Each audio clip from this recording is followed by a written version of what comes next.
As the leader of the Booner Path, I lead from the front. All right, boys. Lock in. It's our core foundation, man. Grit. I'm fired up. I'm fired the up, boys. It's pumping right now. It's got my juices pumping, boys.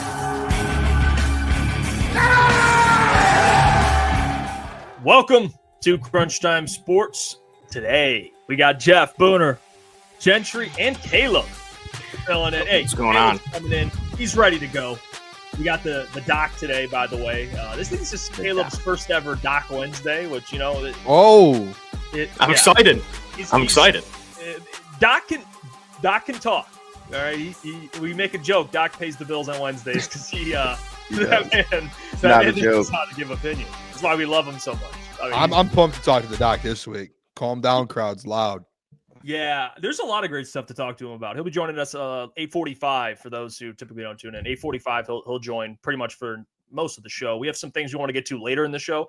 Something, I want to debut today. I'm pumped. Detroit Sports winners or Wednesday. Detroit Sports Wednesdays winners and losers. We're going to go through maybe some winners, some losers you thought could be anything related. I know Mike. Hopefully, we'll see who's nominated from the Red Wings. I know there'll be some losers there, but it could be a winner.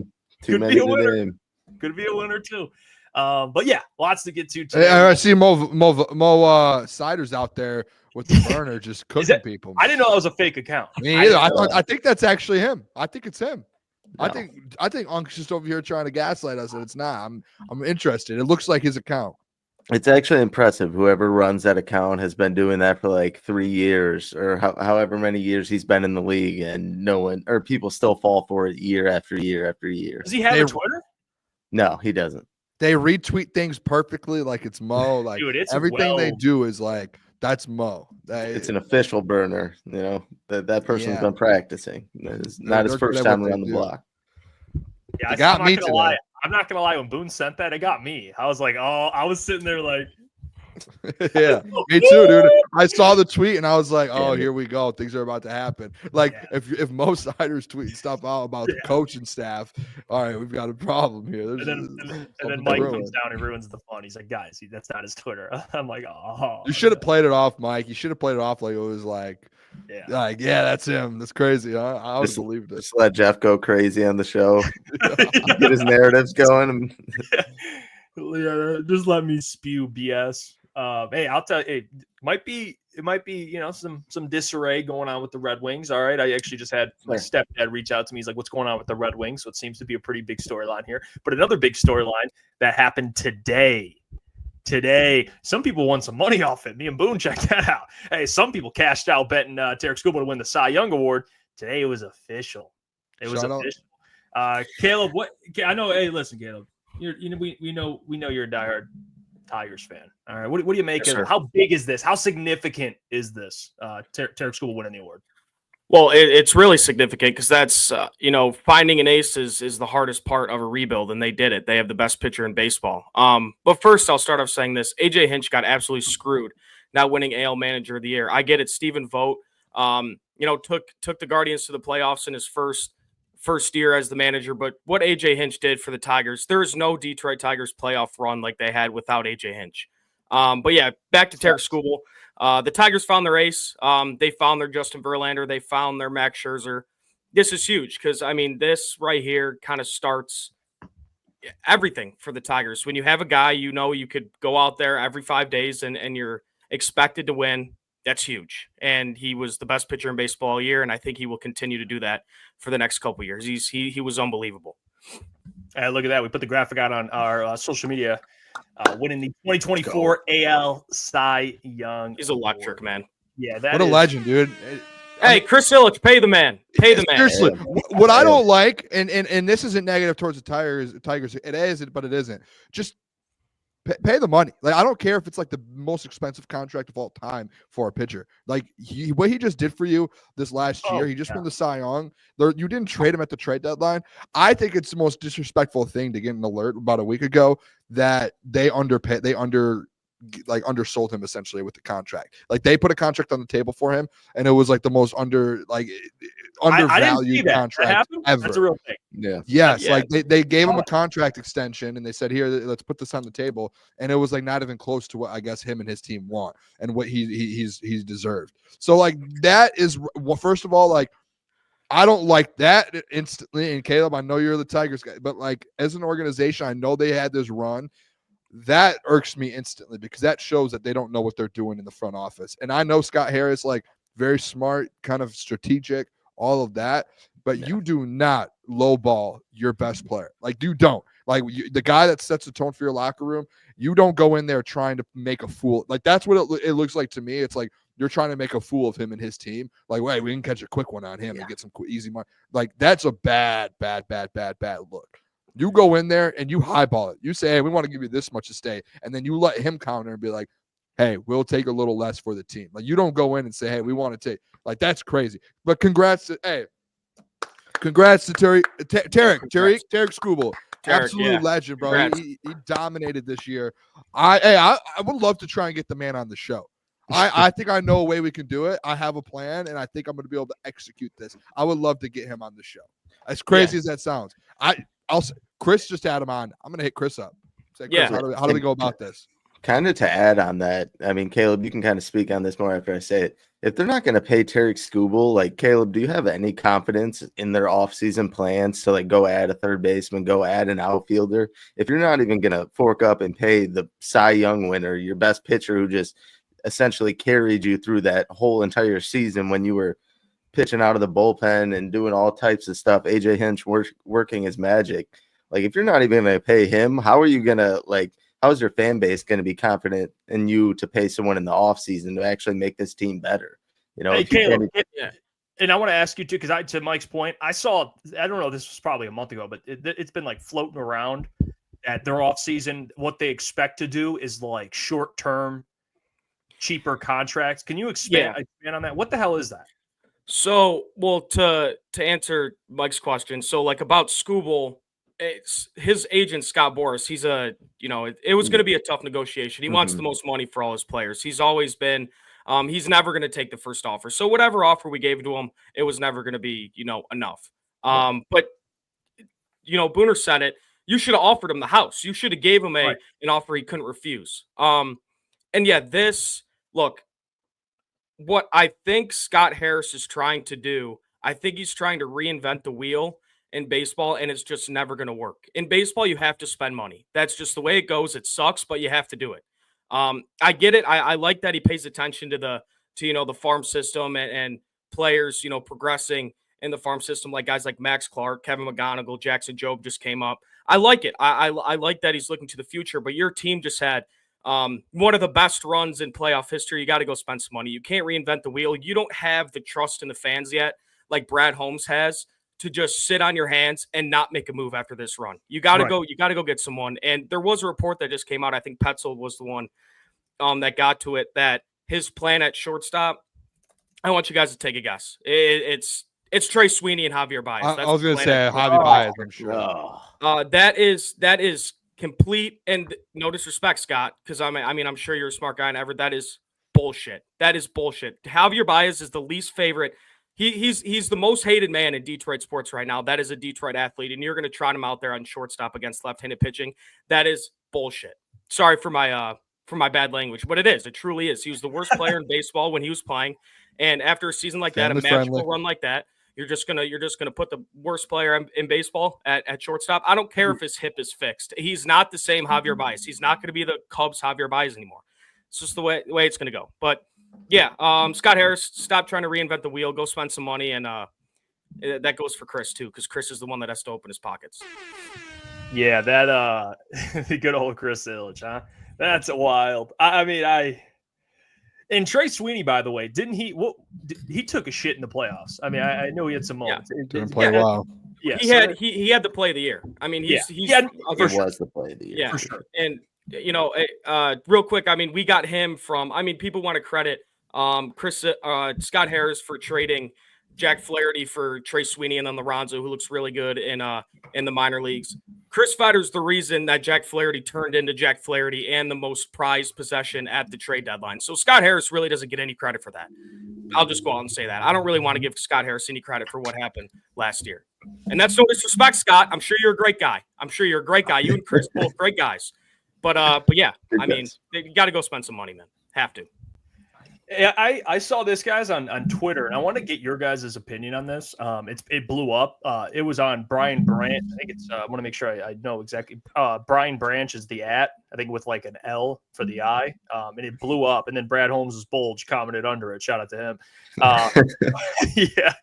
But I saw it. I'll ask you guys, like, how underrated really is Jameson Williams? Because these comparisons, crazy. I'm not gonna lie to you, are kind of wild. But like just because on if you go to like the stat reference or whatever, Stat Head Football, you can do side by sides of seasons. And I have my own thoughts on this, but I do want your guys' opinion. I mean, look at this. Let me get this out of the way so we can pull it up. But this is Jameson Williams and DJ Moore through what I guess JMO would play in 2 less games. So in 2 less games, he has about 20 less catches. Obviously more receiving yards. The receptions, I mean, the receiving yards per reception is insane. I mean, 22.4 to 9.8. He has more receiving touchdowns by 1. And they're pretty much the same rushing attempts, but none of that really matters. But the fantasy point thing, he's been a better fantasy player, obviously. I mean, this is just one player. Obviously, DJ Moore is one player, but I mean, look at this. I'll put this other one up because there's one more. I was going to say, I've seen like 4 or 5 of these throughout the day today, and it is shocking. I mean, look, this is Devontae Adams as well. 8 games, they both played in 8 games, and you see 20 more. Yeah, and 20 less catches. He has more yards, double the yards per reception, more touchdowns. He's even doing more in the run game. And I think I know we put out on our Twitter how underrated and where would you rank the Amon-Ra St. Brown and Jameson Williams duo. I'm curious what you guys think of it. But really, you can even just go off of how underrated JMO's season really is. I mean, 8 games, 500 yards. He's on pace for 1,000 plus yards. I mean, that's what it is. You're going to, at this pace, you will have 2,000-yard receivers. I mean, that is a fact. I mean, I would have to think, and someone can correct me if I'm wrong. I mean, that I've seen the Devontae Adams one, the DJ Moore one. I've seen the Keenan Allen one. I've seen so many of those. Jordan Addison, I saw today that he has just doubled everything Jordan Addison's done. Like he has done. J-Mo's like came out. First of all, he's quieted all the haters because I think we can all agree. Like I feel like on our show we at least have given him credit, and we said 100 all-purpose yards. Some of us did 800, 900 yards through the season, and there were a lot of people who were like, "Hey, he's just going to be the 400 or 500 J-Mo from last year," which is crazy. I don't really take the stats away. If we're looking at just wide receivers, like pure like skill, what these guys can do, I don't see a world where Jameson Williams and Amon-Ra St. Brown like they're not a top 3 like duo in the NFL. Like I can't. I was trying to look today. Like you can say like Jamar Chase, T. Higgins, Mike Evans, Chris Godwin. I guess I don't know. I'm probably missing some here. Devontae but like, Adams, Garrett Wilson, maybe. But we just looked at Devontae Adams' numbers, and he's better. Yeah, and like I would take personally. I know Garrett Wilson. I would take Amon-Ra. Like in my eyes, like I personally would, and maybe that's a little biased, but. I mean, Mike Evans and Chris Godwin were going crazy beforehand. But like again, like outside, they're still up there, top 3. I 100%. Outside of stats, though, like I'm looking at like just like strictly like who can like dude, J-Mo's a weapon. Like I've said it before, like the speed of Tarik Hill, like and he dominates, and like now he's shown it. Like he's in the right positions at the right times. He doesn't drop passes anymore. Like he just dominates, and he's taking games over when his number's called. And then Amon-Ra is the most consistent wide receiver in the NFL. Like I think that's fair to say. And again, I said it last week.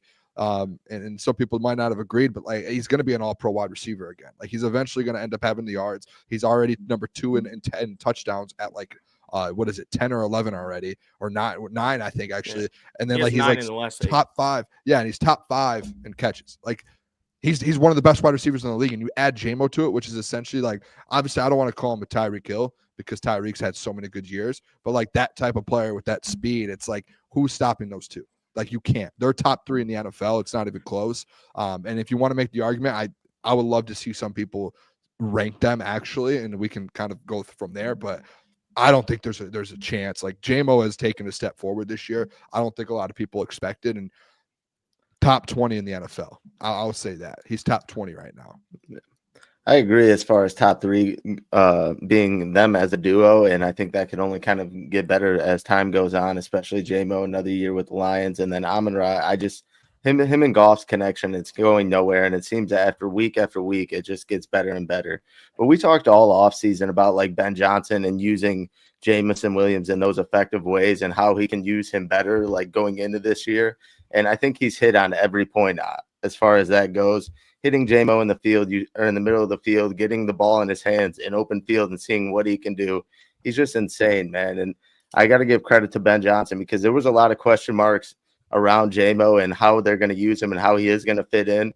And I think he's just crushed it all around. And Jamo's really proved to himself, or proved to people rather, that he is a top 25, top 20 receiver in this league. And he's only going to get better as his confidence continues to grow and his relationship with Goff continues to grow year after year. So Jamo's been insane. And I definitely believe that they are a top 3, top 5 wide receiver duo, no matter what. I just want to go through some of these. I can go through wide receiver duos, and you guys want to tell me you take Amon-Ra. I wrote down 8 off the top of my head. I got 8 right here. And you guys tell me if you take Amon-Ra or Jamo. So the first one, you mentioned it. We'll go probably the one that comes off the top of my head, and you mentioned it, Chris Godwin, Mike Evans.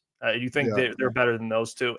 And I want to make this very – I have some in here just off the player.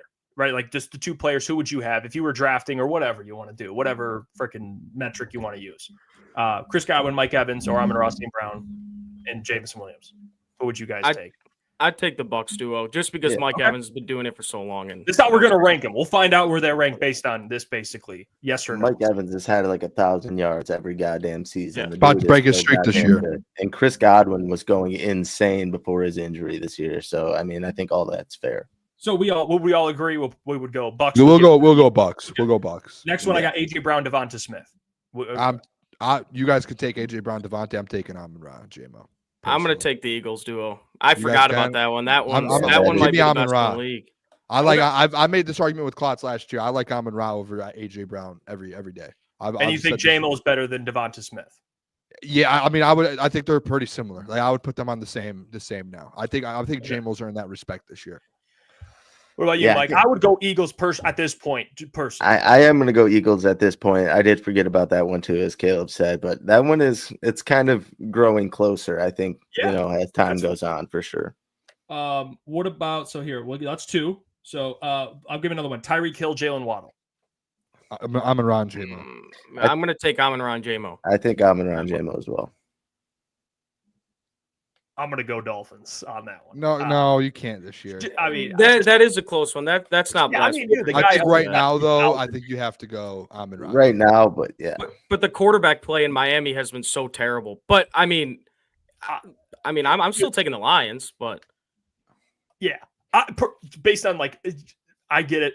It's like that Tyreek Hill. It's like, and then you got Jalen Waddle. I mean, what do they combine for yards this year, though? Both production for 800 you yards. Said it yourself, Booner, earlier. About to get that on loan. You said it yourself. Disregard the stats. Right? All right, I still will take Amon-Ra and Jalen. Okay, there you go. That's fine. So that's 3. So we're 3. We'll go DJ Moore, Keenan Allen. We would all agree. Take the Lions over that. Yeah. Okay, I'm actually with you on that. Brandon Ayuk and Deebo Samuel when healthy. Okay, I would agree with that as well. I've always hated Deebo. Yep, I would agree with that as well. Stephon Diggs, Nico Collins. Amon-Ra and Jamo. I don't like Stephon Diggs. Yeah, I would say that just because Diggs, even though Diggs Nico Collins was insane this year, and Diggs actually kind of impressed me as far as his production went so far with the Texans. But I think I'll lean Lions here too. Yeah, I'm going to take Lions as well. There's really only you're probably going to name what. There's really only 2 other teams that I'd take over the Lions. Okay, I would agree. It's close. I would probably go Lions on that. I would personally have Amon-Ra over Nico, and then Diggs. I'm with you guys. Puka, Cooper Kupp. Yeah, that's one of the teams. I'm going to take Rams there. You're going to take the Rams there. Okay. What about you guys? Give me Amon-Ra and J-Mo. What about injuries? Cooper Yeah, Kupp's old. That's a fair point. Cooper Kupp's and Cooper Kupp's getting up there in age, and then Puka. I mean, he's fantastic, but he seems to always get banged up too. It is what it is. Are you Puka over Amon-Ra? What's that?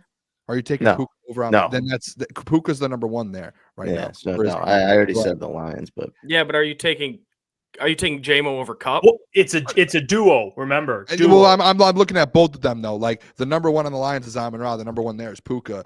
I think like Amon-Ra has him beat. And then if you look at Cooper and J-Mo, like Cooper Kupp healthy is probably better than J-Mo, but like with injuries and everything with it, like it's probably like a little like Cooper here and then J-Mo. There's not that wide of a gap as I would say with Puka and Amon-Ra. So like I think that's fair.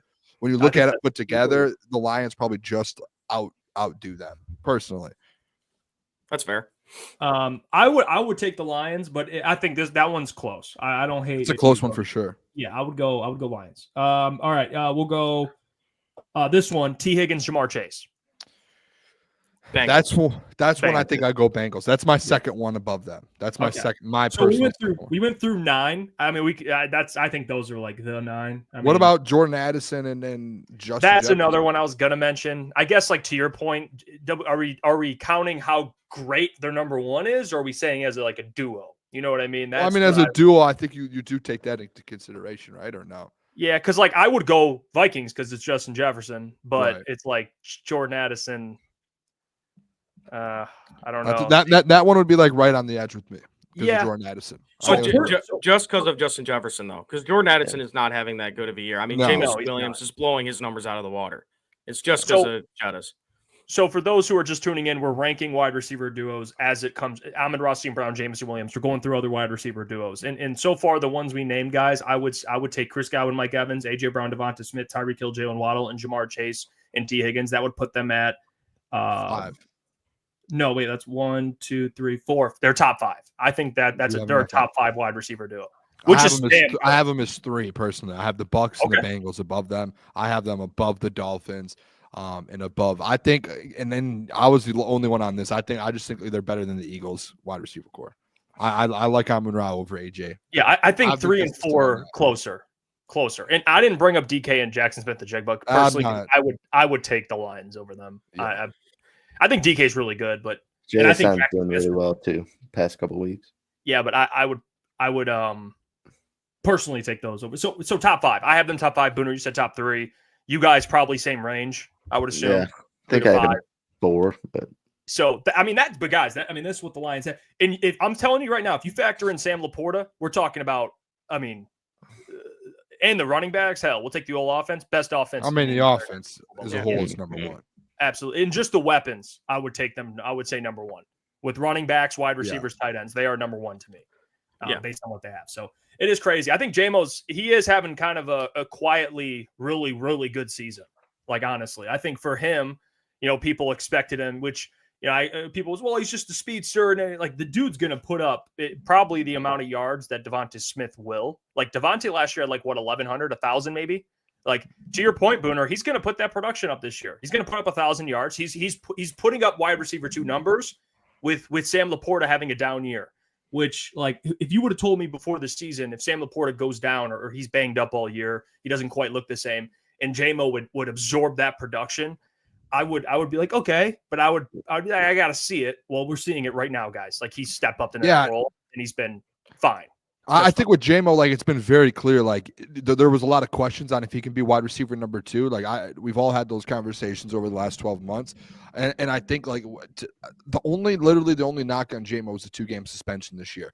Take that away. Like, Jameson Williams has lived up to the hype of wide receiver 2, and there's that conversation to where if J-Mo in times has to be a wide receiver 1, like he has done that in games, like when Amon-Ra is covered or getting doubled, and defenses are all over Amon-Ra. J-Mo has stepped up and had big games, and he's been able to do it with ease. It's not even just like, and this is what I love about J-Mo's game this year. It hasn't even just been like, oh, break off, 50-yard bomb, boom, touch. Like, it hasn't been that. It's been catches in traffic, making plays, yards after catch. Like, it's been everything that you asked him. And the one thing they haven't even really gotten into his bag because they haven't needed to is like the run game for him. Like, he has like 30 rushing yards all year, I think. So like they haven't even touched that with him yet. And they're putting him in positions like different screenplays, crossing routes. Like they're putting him in spots and he's making the plays. Like that's what people have questioned Jamo for the last year or so. This was the conversation, and I've argued with people about it before. I was like, listen, if you don't think Jamo's going to be good this year, do me a favor and just turn on his Alabama highlights. Like go watch his film at Alabama his senior year or his last year. Like go watch it because he was electric. He was the best wide receiver in in college football at that time.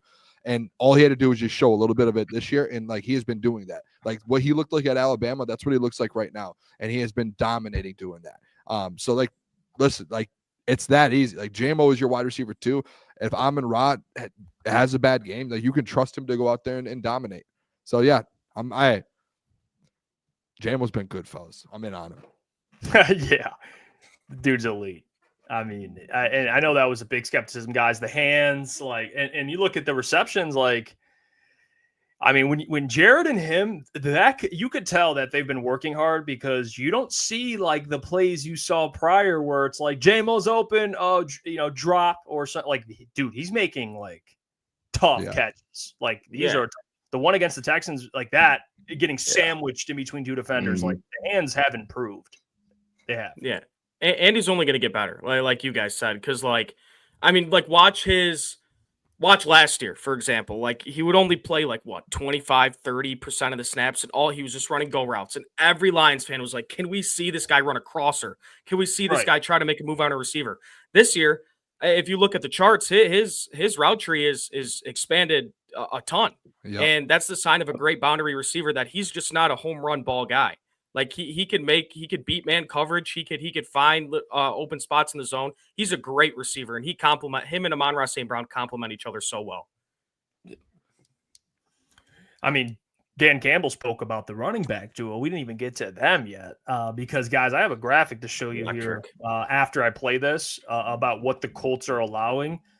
I can't wait to get to Friday when we start giving out maybe some bets we like, because this might be, and we'll get to my impact players later. No tease. I'm not telling you who I got in there, but let's listen to Dan Campbell on the running back duo here, and then I'll share this insane stat with you.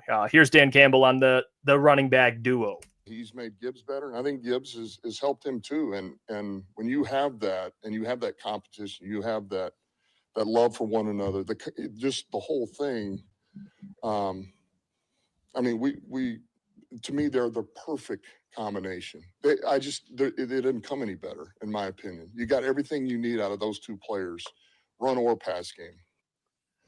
Okay, so you heard Dan Campbell there speak about the duo, and Honolulu Blues put this out, which, I mean, that's good too. Talked about it yesterday, but I wasn't sure how bad it was. But here's the tweet. Let me put this up. Honolulu Blues, credit to them. Shout out to them, by the way. Opposing running backs have ran the ball 292 times versus the Colts, NFL's most. Opposing running backs have run for 1,266 yards versus the Colts, fourth most. This is where it gets even wild. Opposing running backs have caught 52 passes versus the Colts, seventh most. Opposing running backs have caught 397 yards, or I guess have achieved 397 yards versus the Colts, seventh most. So you're talking about a Colts team that, I mean, just to simply put, they give up a lot of yards to running backs in both the pass game and the run game. Who off the top of your head excels in both those areas? It's very simple to put this thing together here. All right, Jahmyr Gibbs, the way he's been playing in this defense for the Colts, I know you typically think of the Colts, at least for me, I think of a team that always has a good defense. That's how I always think of the Colts. I'm like, the Colts always have great defenses. Gus Bradley's always been a really good defensive coordinator. And then you check and you look and you're looking and you're like, what? 28th in total defense? Like, what are we doing? They're not a great rushing defense. I know DeForest Buckner's coming back, but is he going to solve all their problems? No. So, guys, I think this could be another massive game for the offense. And the line, I think, has moved. I haven't checked, but I saw, at least on BetUS, it's at 9.5. I don't know if you guys have any other information because you guys are more into it. But I mean, if it's moved that's like a major movement. I don't know. 7.5? It's like a 3-point movement. Yeah, I saw 7.5, but that's still a lot. It's I wouldn't be surprised if the Sharps bought it to 9 because That's the Colts 7. are. It's Okay. Yeah, it's still there. It's Yeah. at 9 on BetUS. I just looked. So depending on what sportsbook you use, but Yeah, but Jeff, the number now I could see every sportsbook getting 9 because this is a team that is just not built to beat the Detroit Lions. I mean, when this offense is rolling like it is right now, and they're playing a bad defense, they're going to put up 50 again. Especially when they might run for 200 yards this week. I mean, they might try to they're breaking records. They might try to give Gibbs 100 and Monty 100. I don't know. Has that happened before in NFL history? 2 running backs on the same team to get 100 yards? I think Gibbs and D-Mont have done it before. Oh, well, let's do it again. Let's do it again this week. yeah. Let's do it again this week. No, and I said it yesterday. Like the Colts giving up, I think it was like $150 on the ground per game, and even like the Lions struggled kind of against the Texans, to kind of get things going. And similar situation, playing an in-division opponent at home, being the Colts. I still just don't think it's going to happen. I think this is going to be a game where you're going to see Jahmyr Gibbs and Monty both go nuts. And you've seen Gibbs break off that catch. He had like one catch for it was 50 yards last week. I mean, if you put them in the same scenarios in this week, I think both the running backs are going to do very well. And it's going to open up the pass game where Jared Goff is going to be able to take some shots and get J-Mo and Amon-Ra involved, and maybe even downfield too. So it's going to be a game for the RBs, and I don't see it particularly being close. You can take the 7.5, you can take the 9. It doesn't matter. The Lions will cover that. I mean, it's tough, boys, because like you have the best running back duel. I've been saying it in NFL history. They're 28th in rush defense. Like there's like Ben Johnson going into this week. Like you can essentially, and you're not going to do it, but like you can give Jared Goff and you can give Amon-Ra and you can give these guys all breaks if you want. Like you don't have to like. They can sit back, let D-Mont and Jahmyr Gibbs go out there and handle the load of it all, because like they're 20 and not even on top of that, like if you want to do that, like you're a run first team, they're 26th in pass defense as well. So it's like there's nothing that their defense has done good. I don't care if DeForest Buckner's coming back. I don't care who's playing on that defense. They have been getting dominated all year long in the run game, pass game, everything this defense has. And the Lions are the best offensive team in the NFL. Like they will take advantage of all of it. I know Dan and all of them, like they're going to have the best game. This is going to be the best game plan that the Indianapolis Colts have to go up against all season long. And the best, and not even just the best game plan, because that's just coaches wise, with the best roster on top of that. So, like, if they want to even stay in the game, it's going to have to be offensively, which we'll talk about that a different day, coming tomorrow and Friday. But like, even then, it's like you're just at a disadvantage from the jump, and like the way this offense is playing, the way everything's rolling, like Gibbs and D-Mont again. Like I almost want to do the bet to where I did last week, both of them to score a touchdown again this week, because this run defense is that bad. I don't care if you're on the road. I really do not care anything. Like those two guys are going to absolutely dominate on Sunday. And honestly, Jeff, to your point, like Gibbs too, like to the Honolulu Blues tweet, like Gibbs, that's perfect for Gibbs. And we haven't even seen, honestly, not even just Gibbs though. Hold on. Let me bring this up real quick. By the way, to your point, they allow the 5th most passing yards. That's where I want to go look too, because it's not even just Jahmyr Gibbs out of the pass game. Like D-Mont, like Gibbs has 23 catches for 256 yards. D-Mont has 21 catches for 205 yards. Like they both are averaging 20 to 25 yards per game and receiving per game. So it's like both of those guys are weapons out of the backfield as well. And they've been very, very adamant. Like Ben Johnson has been focused on that. We saw it last week a couple times where D-Mont, the ball just got dumped to him and he ran for a little bit. So honestly, we've been able to we've been able to see that out of them, and then like this is one of those games. Take advantage of it. Use that in your game plan. I mean, and it's to speak about the passing yards point. I mean, perfect timing, because you're getting back the All-Pro tight end. Look at full practice for everyone. Porta. Carlton Davis. He's going to be on there. He got the broken thumb. He's always going to play. Emmanuel Mosley's full practice. They'll probably activate him as well. Yep. We'll get to another player they activated, Allen Robinson the second, and Shane Zylstra. But Sam Laporta is back, and also the big fella. This is the big one. The big fella. This is the one. I've been waiting for this one, boys. Is back. Broderick Martin. He's officially off IR. I know we mentioned it yesterday, but Tara Williams said Broderick Martin was the scout team player of the week last week. You know what that means, right? Scout team player. He looks good. That's what that means. That means he's going up against this offensive line, and he got the scout team player of the week. Yes. So I don't know if maybe Broderick's going to get unleashed. I don't know what this is. Maybe you got the second coming of Chris Jones just chilling. I don't know. I don't know what to make of this.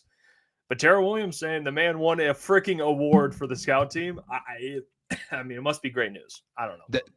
They do, and I've been big on Broderick all year, and I've been saying it. We've had these arguments for about a year now. Even we were at the other network that we were talking about with Broderick. Like, let him develop. Like, you need to let him develop. And I've seen so many people in the media space here in Detroit still go at Broderick because he was injured. Like, you need to see it. Like, we need to see it. He's starting to get into that Josh Pascal, the Levi guys. Those guys are year 3, like year 4 guys. Broderick is just coming off his rookie year. He got thrown into the fire when he got drafted. He was supposed to be a developmental guy the whole time. He was never supposed to play last year. He had to get thrown in the fire because guys got hurt. They had no help. They didn't know what to do. And that was why they had to go get some vets, because they realized, hey, we can't throw Broderick in the fire like this. So when you go and look at it like that, it's like, okay, now he finally took a whole offseason. Let's not forget, and I don't want people to forget this because I think a lot of people around the city of Detroit have forgot it. Broderick Martin had the Aleem McNeil type of summer.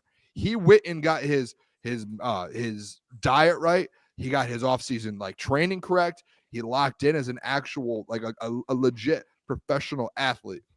And he went in there and he said, hey, I'm taking this offseason serious. And his body transformation, remember the post that we were putting up and the Lions put, it is night and day difference. Like, and then he suffers an injury, a little setback, and now he's back. And for him to come back and instantly the scout team thing isn't like a thing to not take.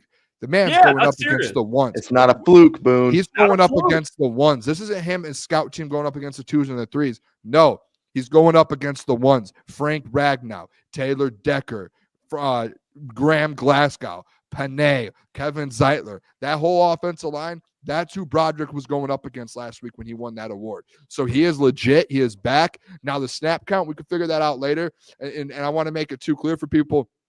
This isn't like a couple weeks ago, Broderick got removed off of IR and he just got placed on they opened up his practice window for the 21 days. This morning or today, actually, at 1:34 p.m., November 20th, Detroit Lions announced they activated Broderick Martin from IR and designated him to officially return. So he's a full go. In the last 7 hours, they announced that he is back active and ready to play. If you notice, he's back on the active roster. And if you pull up that injury report again, Jeff, you don't have to. But if you notice who's not on there, Broderick Martin. He is not on there. So Emmanuel Mosley might not go this week, but I'll guarantee you what, Broderick Martin is ready to go. He'll be ready to play on Sunday, and I'm excited to see. I hope that lead gets extended a little bit, and they allow DJ Reader to get some rest because it's a short week with the Bears on Thursday and Thanksgiving, and give Broderick Martin some reps and let that man go out there and get some game time. Remember in preseason too, in the preseason games he looked good. He had a couple bad, like looked slow, a couple old mistakes, but remember, he was one of the only guys on the defensive line when he was playing that absolutely dominated. So I think this is a positive thing. This is big depth for the defensive line. Huge. Hey, real quick, shout out to Steve Lehman, by the way. He donated the $20, and he said, just word today, my son was accepted to Ferris, Central Michigan, University of Northwestern Ohio, University of Minnesota, University of North Carolina. Holy shit, still waiting on MSU. Proud dad. Steve Lehman, you're an excellent father. So, you know what? Congrats to you. Build it, Steve. Son. Dude's got a whole life. I mean, he should set it up to where he has to pick one of the hats. Yes. And he can like fake it, like those videos where it's like University of Minnesota, and everyone's like, "Oh," and he goes, "I'm going to MSU," and everyone's like, If I had to pick for your son, Steve, I would say go to UNC. Very fine institution. Yeah, that is a fine institution. Me as well. UNC or Central Michigan, great party school. Just go to UNC. Oh, he'll have a good time there. Yeah, Steve's fire up chips. Yeah, fire. I mean, he'll be. Shout out Steve, man, big supporter. My brothers both went to Central. Didn't finish, obviously. They a lot of distractions at Central. A lot of distractions. Fair. A lot of distractions there. They did not finish. They didn't finish. They were busy. Got to be able to lock in, man. Yeah, it wasn't books, but they were locked into something else. I'll tell you that. Congrats, Steve. Appreciate you for that. And congrats to your son. That is awesome. Burning Issue said, did you guys see this? Jonah Jackson got benched by the LA Rams. Did you guys see that? I did. Wouldn't be shocked. Paid him the bag and got benched. It's tough. Honestly, I thought he was injured, so I didn't even know that he was back from his injury yet. They had him playing center. It's tough I did for see him. that too. Good thing we didn't resign him. Kevin Zeitler. Have you seen Kevin Zeitler? One of the best offensive guards in football. Yeah, Lions put out a graphic today. I can read it for you guys real quick. It was like unbelievable. I think it was the Lions, wasn't it? Did anyone else see it? Was it just me? Yeah, right here. Kevin Zeitler recorded a 90.6 PFF offensive grade in Week 11, second among all guards. Dog. He's now the third highest graded guard this season. Yeah, I mean, He's like he's a top 5 guard. I mean, when is it going to end? When is the Brad Holmes finessing going to be like, this guy's out of control? Like, the finessing is ridiculous. I mean, this is like playing Madden, like, my league, and you're just finessing trades. You turn like the difficulty down. You're just trading for superstar. I mean, this guy's insane. I mean, I don't get it. How do you trade away not trade away, but not re-sign Jonah Jackson, which was a smart move, and then you upgrade for a guy on a 1-year deal? He's a magician. He's a wizard. It doesn't make any sense. I mean, you can't explain it. I think if we went and you know what, I would love one day to be able to do this. I would love to be able to go into Brad Holmes' office. I think he has something in his office, like you know how they have value charts for draft picks and free agent. There's like value charts that like are I think you can look them up. I think they're available to anyone. I think Brad Holmes has made his own value chart, like to be like the amount of money you're going to pay for Jonah Jackson versus Kevin Zeitler, how good these guys are, and he like has his own value chart in his office somewhere for every player in the NFL. And it's like you have to cross this to be able to. That's just my thought. I don't know. I don't think he uses the same value chart as anyone else. I don't think he was ever paying Jonah Jackson either. Never. Not that much. He probably was like, I'll offer you half of what you want. The Rams gave him, but I don't think he was going to pay him even less than that. Just all the injuries and shit. You know what's crazy? Graham Glasgow and Kevin Zeitler combined salaries, it's less than Jonah Jackson. I mean, and no shade. He signed them both this offseason. No shade, ETN, but it's a fact. And those two are playing significantly better. I know that it helps when you have Ragnow and Panay, but those guys are solid. You know what I mean? Like you would know. Like you could see even in a good offensive line, you could always see the liability. I mean, you can see like, okay, this guy stinks. Yeah. ETN, I forgot. That's tough luck. Yeah, I didn't mean to flex on. Rams got some good young offensive linemen, but yeah, it's crazy. I mean, 2 guys. You basically divided his contract into 2 guys and improved. It doesn't. I don't know if Brad has like some cult shit going on in his office, like someone's getting sacrificed or something. But he continues to finesse everything. I don't understand. It's like it's extraterrestrial. It's not. I don't know. It's not right. Doesn't make any fucking sense. But wish Jonah Jackson well. You wanted to go play with Stafford? Go play with him. Hey, what's crazy to me is you pay Kevin Zeitler that much. 2023, the man played in 15 games. 22, 15. The year before, 17, 16, 15, 16, 16, 16, 16. Like, and it just keeps like the man. Like you pay him. Like you knew that Jonah Jackson has injury issues. You knew the price that he was offering, and then I'm sure Brad was having conversations at the same time. It's free agency, so you could talk to whoever you want with Kevin Zeitler, and he's looking at these games played and missed, and like. Hey, what's your price, Kevin? Hey, Kevin, what's your price? This is my price. Jonah, what's your? This is my. Well, he plays. Why am I gonna? I'm just gonna pay you. I'm gonna pay you not to play. I'm paying Kevin. Kevin, welcome to the bunch. And it's a team people want to play for. You know, like now it's like maybe that's even more. Probably the bigger storyline is like, hey, Zeitler, you want to play with the best offensive lineman in football? Do you extend? Do you give him another year? That's what I was gonna ask. He's old. He is getting up there in age. He's staying healthy. Like I mean, there's no reason not to. He's playing well. Carter meme. I got one more in me. It's Kevin Zeitler. I want him back. He's playing well. I don't know why. I mean, why not? I don't think anybody else can be ready. I don't think Manu's going to be ready. I don't think Mahogany's going to be ready. I think they're going to run it back with Zeitler. Let's do it. Fuck it. I think you run it back with the whole offensive line, like the whole thing. Yeah. Like you win a Super Bowl and then you go, all right, let's try and run it back. Like everyone's healthy. Like they don't like Zeitler's not going to be like, give me $20 million for another year. It's going to be the exact same price because he's played already and he's like, I'm cheaper, good. Maybe. Yeah, he does not care. Let's chill on the Gio Manu stuff. All right. He's a ball player. He's a ball player. Caleb's right. Caleb's right. It gives you another year. 6'8", 350, no gut at all. Doesn't make. He's a ball player. He's a ball player, but I don't know if he's ready. I'll concede. I'll concede to that. But he's a big dude. That's a big man. Ginormous man. I mean, he's huge. Have you seen his calves? The calves are insane. That dude as a guard, You're not. There's nothing. Nothing. I mean, Jack. that's unfair. Him It's and Dan not. Skipper at the guards. What? I mean, Jared Goff literally wouldn't be able to see over the line. No. I'm cool. Yeah, Jason Wigg, see that. That was I talked a lot about it after the draft. All right, 6'8", 350, no gut. It's unreal. It's unbelievable. 0. We'll see. I mean, I think Kevin Zeitler comes back. You probably don't have to pay a lot for him. I mean, come on, he'll run it back, especially if you win a Super Bowl. Yeah, He's like, I want another one. I'm playing with y'all. I played for the Ravens. Never. Or knock on wood, even if you fall short, he's like, I want a Super Bowl. I'm saying. Did he win with the Ravens?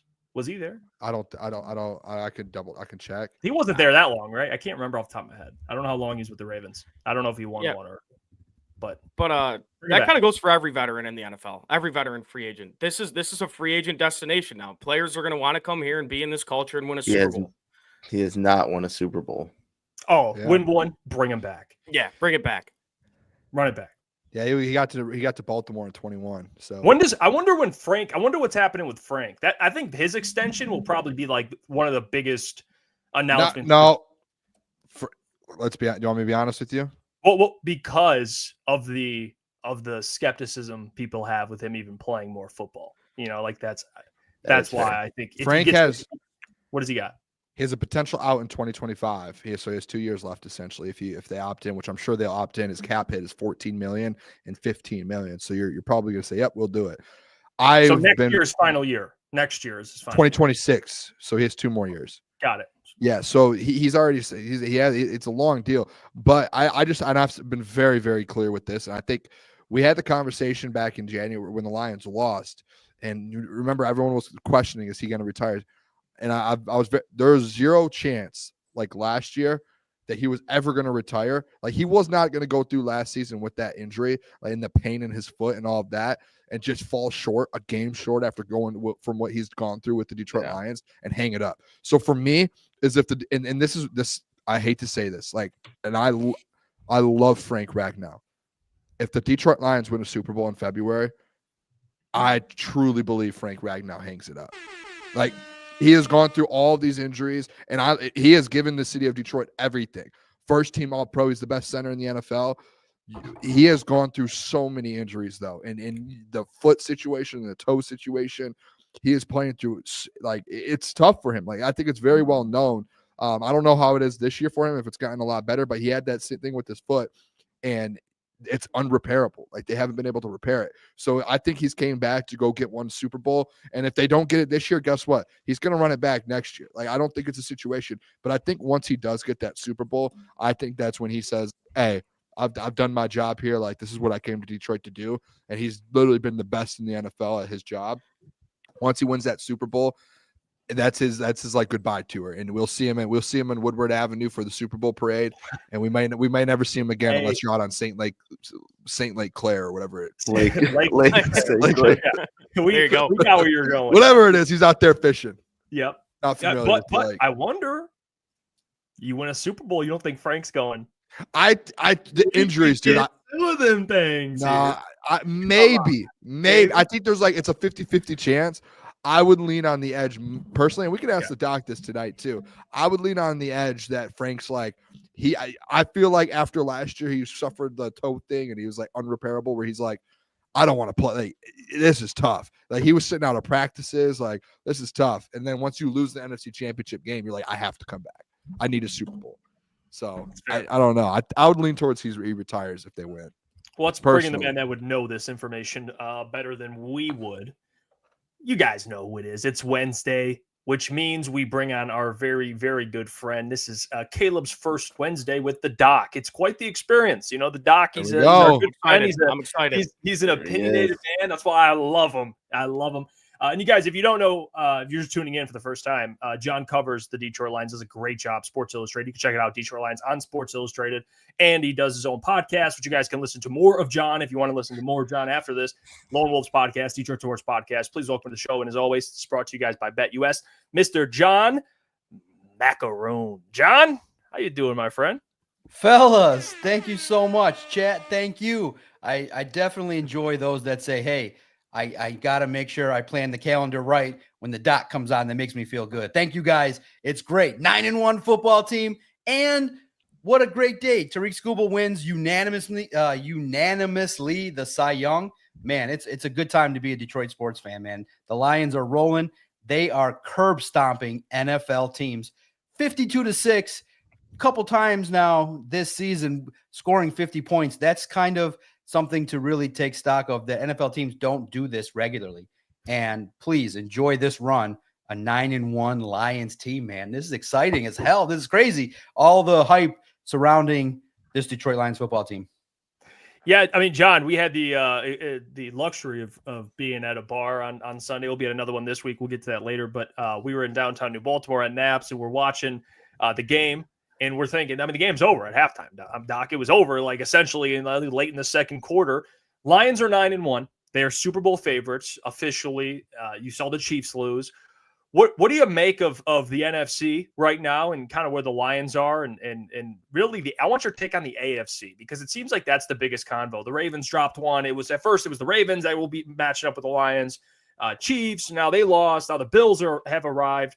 What's your take on kind of the two teams? I've seen a lot. It's Lions, Bills, Chiefs, really the three teams. Would you agree with that take? Yeah, man. It's fun times, man. It's crazy. Just talking about the Lions, seeing all the pundits talking and raving about the Lions, all the national segments, Sports Illustrated, they started the way with the cover to start the year. And now, they've had the Lions number one in their power rankings for the last several weeks. Now this week, universally, the Lions won across the board. Savor this week's power rankings, week 12, 2024. First time the Lions ever Super Bowl favorites in the odds. Then you read the power rankings. The Lions are number one. And you just look at it. I think everybody now is starting to turn the page a little bit and starting to go, wait a minute. That December game against the Bills. Come on, NFL. Fucking flex that game right now. Let's go. I'm waiting for the announcement. I'm not leaving my phone. Flex that game to Monday Night Football. Nobody wants to see the other shit that you guys got on that schedule. It's got to be Lions and Bills at Ford Field, primetime, because it could potentially be a Super Bowl matchup. Bills just defeated the Chiefs. And look, I think when you realistically look at it, if the Bills play to their capabilities, I think it's Lions, Bills, Chiefs at this point. It's how I would power rank it. I think that the Chiefs offense is, obviously led by Mahomes, but they're kind of deficient in regards to kind of their overall play this year. And they got lucky a couple times, but I think the Bills kind of put it out there a little bit how you can defeat them. And Josh Allen limiting the turnovers.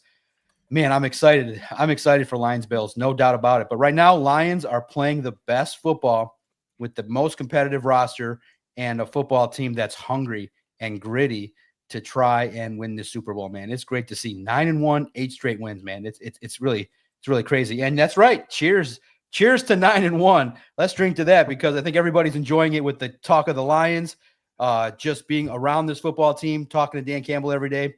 Cheers to that. Cheers to a winning football team that not only likes to win, they like to kick your ass. That's the best way to do it. And they like to do it violently too. Cheers to the Lions. Wow. What are we drinking tonight, Doc? What is that? This is the good stuff. Woodford Double Oaked. It's one of my favorites, smooth. And man, I was introduced to it by a columnist. And once I started drinking, I'm like, man, it hits the spot and does the job. Woodford Double Oaked. Woodford to me, plain burns my throat, but this on ice, man, hits the spot. Woo! Woodford Reserve Double Oaked. $50 gets the job done. Love it, Doc. I'll try it out. Maybe I'll have it next week for the Wednesday show. I do want to ask you though, Doc. Dan Campbell. I don't remember who it was that had brought it up to him, but it was asked to him like, "Hey, how do you look at these games and even find anything to fix?" Because, like you said, they're the best team in the NFL. It feels like watching the games. It's like, where are the weaknesses? How do you go into the week and be like, "Hey, this is where we need to get better"? What are your thoughts on this whole thing? Like, where do you see the Lions? Like, where can they improve? Offensively, defensively, just as a team as a whole, how can they get better? Because like they're 9-1, and it looks like there is no team that's close to them right now. Yeah, it's crazy to think about that. Dan Campbell talked about still finding areas that this football team has to improve. And you know what he said offensively? He said, I think we can score faster.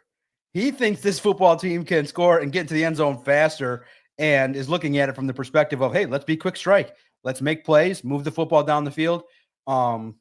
This football team when you look at it, can clean things up in regards to, just the stuff in regards to red zone penalties, certain situations. But man, it's tough to find, right? You see against the Jaguars, look, I know it's funny to see your takeaways of the Lions are the greatest thing since sliced bread, 85 Bears, best thing ever. And then you read the docs and he's like, yeah, but they played the Jaguars. So there's a little bit of an outlier there. I didn't see that comment, Doc. The Jaguars were basically quitting on their coach. So there's a lot of things that you can say are good about the Lions, but the numbers get skewed by playing a shitty ass Jaguars team that's looking now already to vacation mode. And I look at the Lions football team and you say, okay, where were the areas that they struggled in at certain points? And you could say, okay, the defense is playing very well, keeping teams out of the end zone. You probably would say consistency on the offensive line in regards to, hey, when teams bring pressure, you got to be able to recognize it. We've seen a couple poor reps from Penei Sewell, which are a little bit jarring because we're not used to seeing it. So to me, I think the offensive line can be more consistent and, in terms of handling pressure and things like that in the pass rush. But beyond that, they're rolling. Running game's good. Amon-Ra St. Brown, the connection with Jameson Williams is thriving. So to me, you keep this train rolling and you, like Dan Campbell said, strive for perfection, even though you're not going to get there. But let's keep it rolling with Jared Goff running this offense and the defense forcing turnovers and hitting big. Go ahead, Gil. Yeah, Doc, I got to start by saying this. It's a pleasure to meet you. You're an absolute legend, one of the best in the game. It's an honor. But I got to ask you about Jared Goff. Absolutely slung it on Sunday. 412, 4 touchdowns, I think.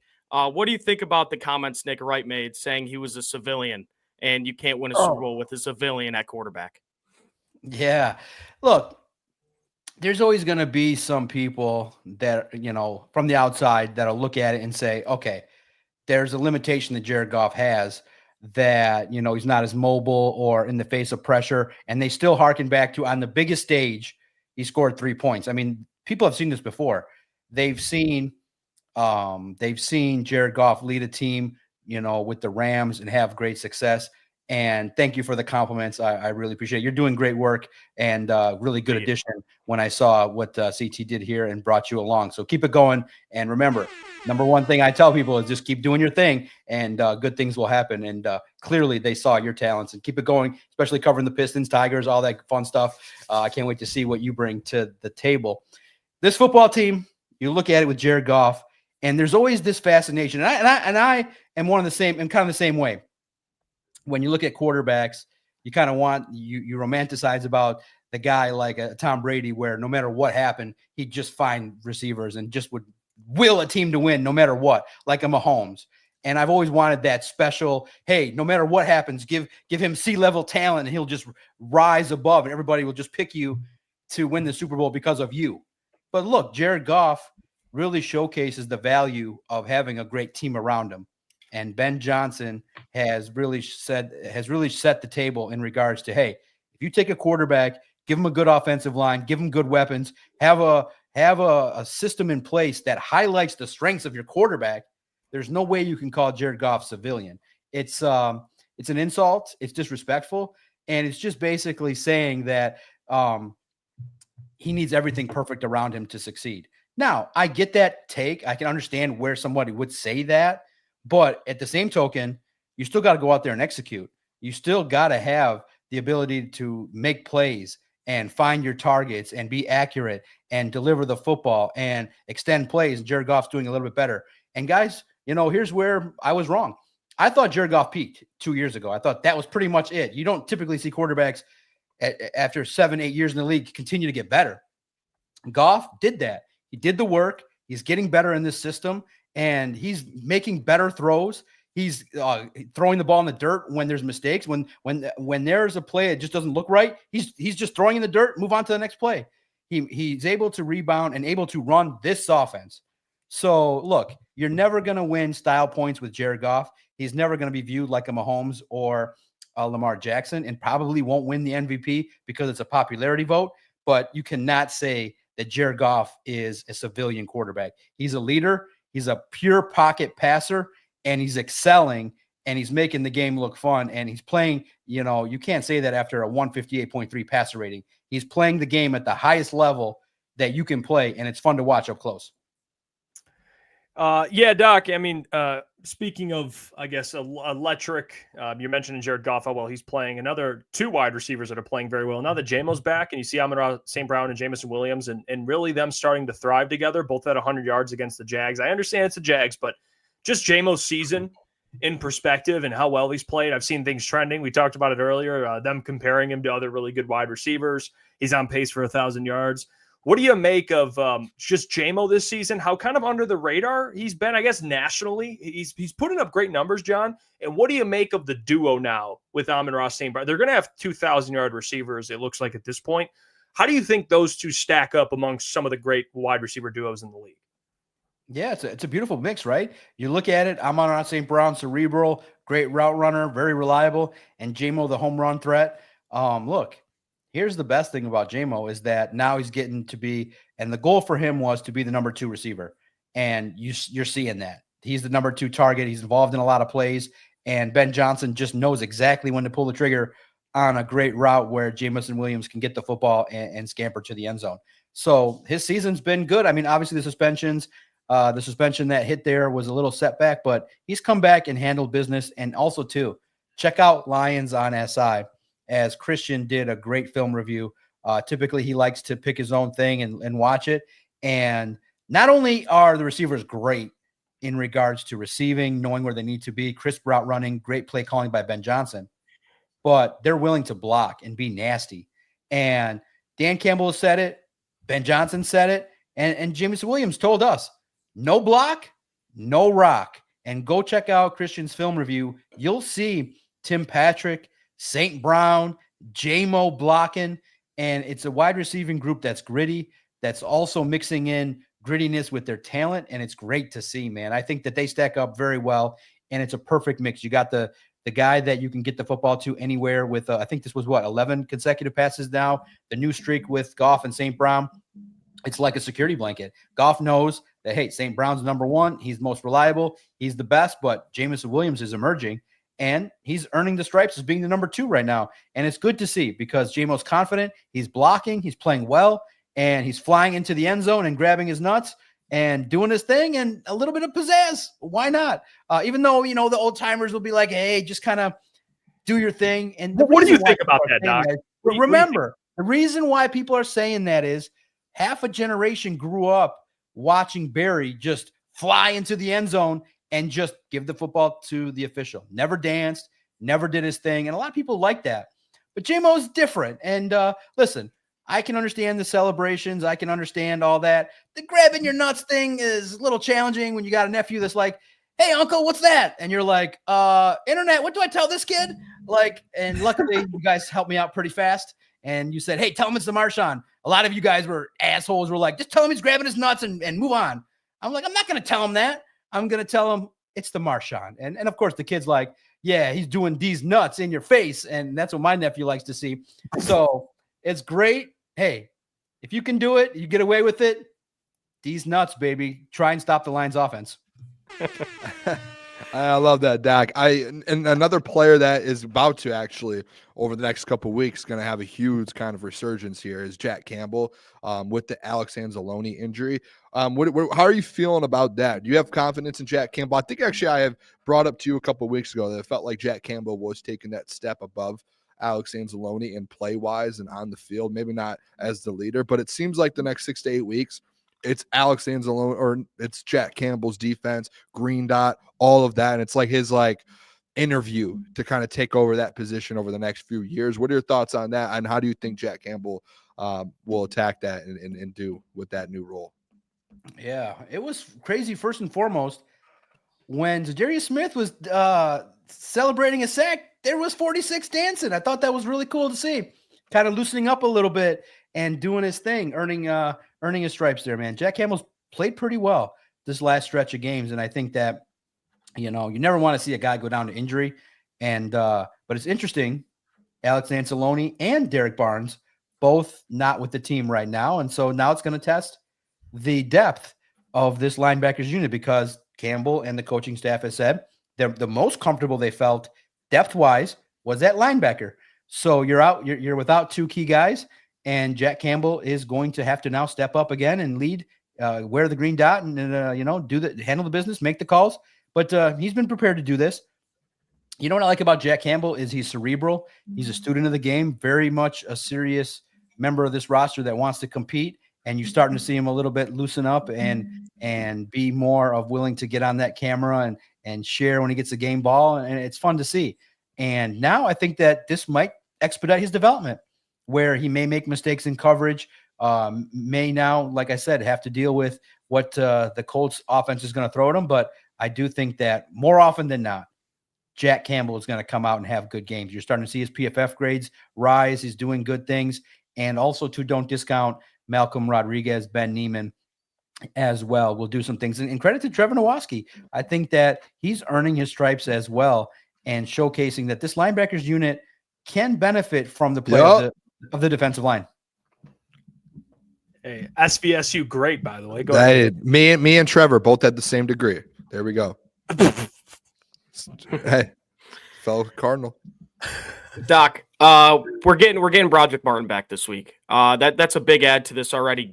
Defense is playing pretty well. How much do you think we'll see Broderick Martin this week? Mm-hmm. It's very interesting because Broderick's somebody that is a developmental player and is working his way into the rotation and change his body type up. Thought the article that he had where he shared that he was eating too much Jets, kind of like the rest of us, man. One of us. One of those late night, he lived next to a Jet. So he's like dialing them up, eating bad foods, but now he cleaned up his act, got into the gym and is eating a lot. Where did he live next to? Okay. So shout out the competition because he's the only one I will shout out. Dave Burkett did an interview with Broderick Martin and look it up. Broderick Martin, Jets, Jets. He lived next to Jets Pizza as a rookie. And guess what started happening? He was calling that place up. He ate terribly his rookie season. He highlighted that pizza. He had a horrible rookie diet, and he had to cut that out. And he got himself in order in terms of nutrition and got himself right and physically slimmed down a little bit and got himself in much better shape. And the injury is a setback, but I don't think that early on the contributions will be there. I think maybe you could say maybe 20% of defensive snaps as he works his way. The Lions tend to work players back in slowly. DJ Reader is playing very much a great brand of football right now. And you're just looking for Broderick Martin to be consistent, give him a spell when you maybe have a clear running down and have an opportunity to get him. But unfortunately for him, he's inconsistent, and part of the reason why he's not playing is at practice, kind of the situation is that, he's got to work on his fundamentals, footwork, hand placement, making sure that, you handle stunts in practice and handle the things you got to do. And listen, it's not easy to play defensive line. You got to battle and grind, and you got to compete against one of the best offensive lines in football. But guess what? Last week, he won Scout Team Player of the Week. So he's coming on in practice. And if he has another good week of practice, with each passing week, you would expect him to get more opportunities. And that can just help because if DJ Reader can get a spell down the line here, that last month of the season, as you start to maybe rest and play less some of your starters, you might have Broderick Martin develop and handle business. But for Martin, it's just one of those deals where he's got to keep showing consistency to get out there and play. But it's good that he's back. I had asked Dan Campbell yesterday or Monday. I'd asked him, hey, what's the status? Are you going to pretty much activate him? And Dan pretty much said, yeah, he hopes to get him on the roster to continue the development. And good for him that he'll get to battle the best offensive line in the NFL and continue to develop. So do you think his expectation kind of as a player is to be the run stuffing nose tackle like DJ Reader is? Or do you think since he dropped some weight, do you think they're going to ask him to rush the passer as well, kind of like Ali McNeil? Yeah, exactly. You hit the nail right on the head. I think that when you look at his physical presence, the Lions are stout against the run, and you realize too that, you want to also be able to help open things up for an Ali McNeil, take some attention, handle sometimes 2 blocks, and be able to continue to be forceful. So if he can do those things, then I think that you'll see him develop. But next year will be big for him. And I do think that he's got potential. The Lions coaching, and here's the thing too, that's a blessing. Coach Terrell Williams just knows how to develop these guys. And you start to see how Lee McNeil's come on. You start to see a little bit better play from James Houston. And you recognize, okay, with Coach Terrell Williams, you now have an opportunity, as long as he stays healthy and continues to develop and practice, be consistent. I think this guy will have an opportunity continuing to learn from DJ Reader and have an opportunity to succeed and make plays down the road. And Doc, we got to see Zadarius in his debut. He picked up his first sack in Ford Field. The place was electric. Just your thoughts on his performance and how does he kind of build on that moving forward? Hell of a celebration too, Doc. Yeah, hit the trump. Hell of a celebration. And here's the fun part. I saw the debates. I saw what people were discussing. And I said, okay, there's a debate. I can see where people have an agenda as to want to maybe look at it. Was it a political thing? What was it? So I said, all right, let me go to and find Malcolm Rodriguez today and Zadarius Smith and have a conversation. But today it was just odd. It was one of those locker room sessions where everybody's showering and not a lot of people were in there. But luckily, right at the end, it just was timed off where Jared Goff talks, then Amon-Ra talks, and I'm waiting for Malcolm to come out, and he doesn't come to the locker room till very late in the session. But luckily, I got a chance to talk to him. I said, hey, you're the guy I'm looking for. That was Caddyshack, right? And he's like, yeah, me and Zadarius planned it. I said, good. I said, okay, thank you. And we had the idea pitched and ready to go. So it was themed and an homage to Caddyshack. So for old timers like myself, you knew that's what it was. But other people, younger, wanted to make it something different, which it was not. And some people posted it that's what it was. But it was not. So I understand, never let facts get in the way of a good story. But as I get older, I say, okay, if there's a question mark that people have, might as well answer it. And you guys liked it. You read it. I'm thankful you guys wanted to know that. I kind of was asked, I did. And typically, to share a little inside, I am the complete editor of that site in terms of Lions on SI. All the ideas are from me. Period. The headlines, what's the topic, what's the ideas. But I said to Christian, I said, is this topic worth it? Like, I kind of was questioning myself, like, do people care what the actual celebration was? Christian's like, yeah, it seems interesting. I said, all right. So we ran with it. And Zadarius told me the same thing. He's like, yeah, it was Caddyshack. And I said, but people are debating it. And Zadarius said, fans are going to debate. That's what fans do. But he looked at and some people are still questioning me, saying, no, that's not, they're just lying. No, they looked me right in the eye and told me it's Caddyshack. We planned it that day to do it. And for Zadarius Smith, he got off all the celebrations all at once. Feed the mouth and then doing the Caddyshack. To be honest, credit, that's a 8.5 celebration. I thought it was great, unique. And also when you can get people talking about it and maybe resemble something else, smart on him. I thought he had a decent debut, helped out, did his thing. But, when you only have less than 50 defensive plays, there wasn't like an opportunity to rack up the sacks. And the Jaguars offense was atrocious.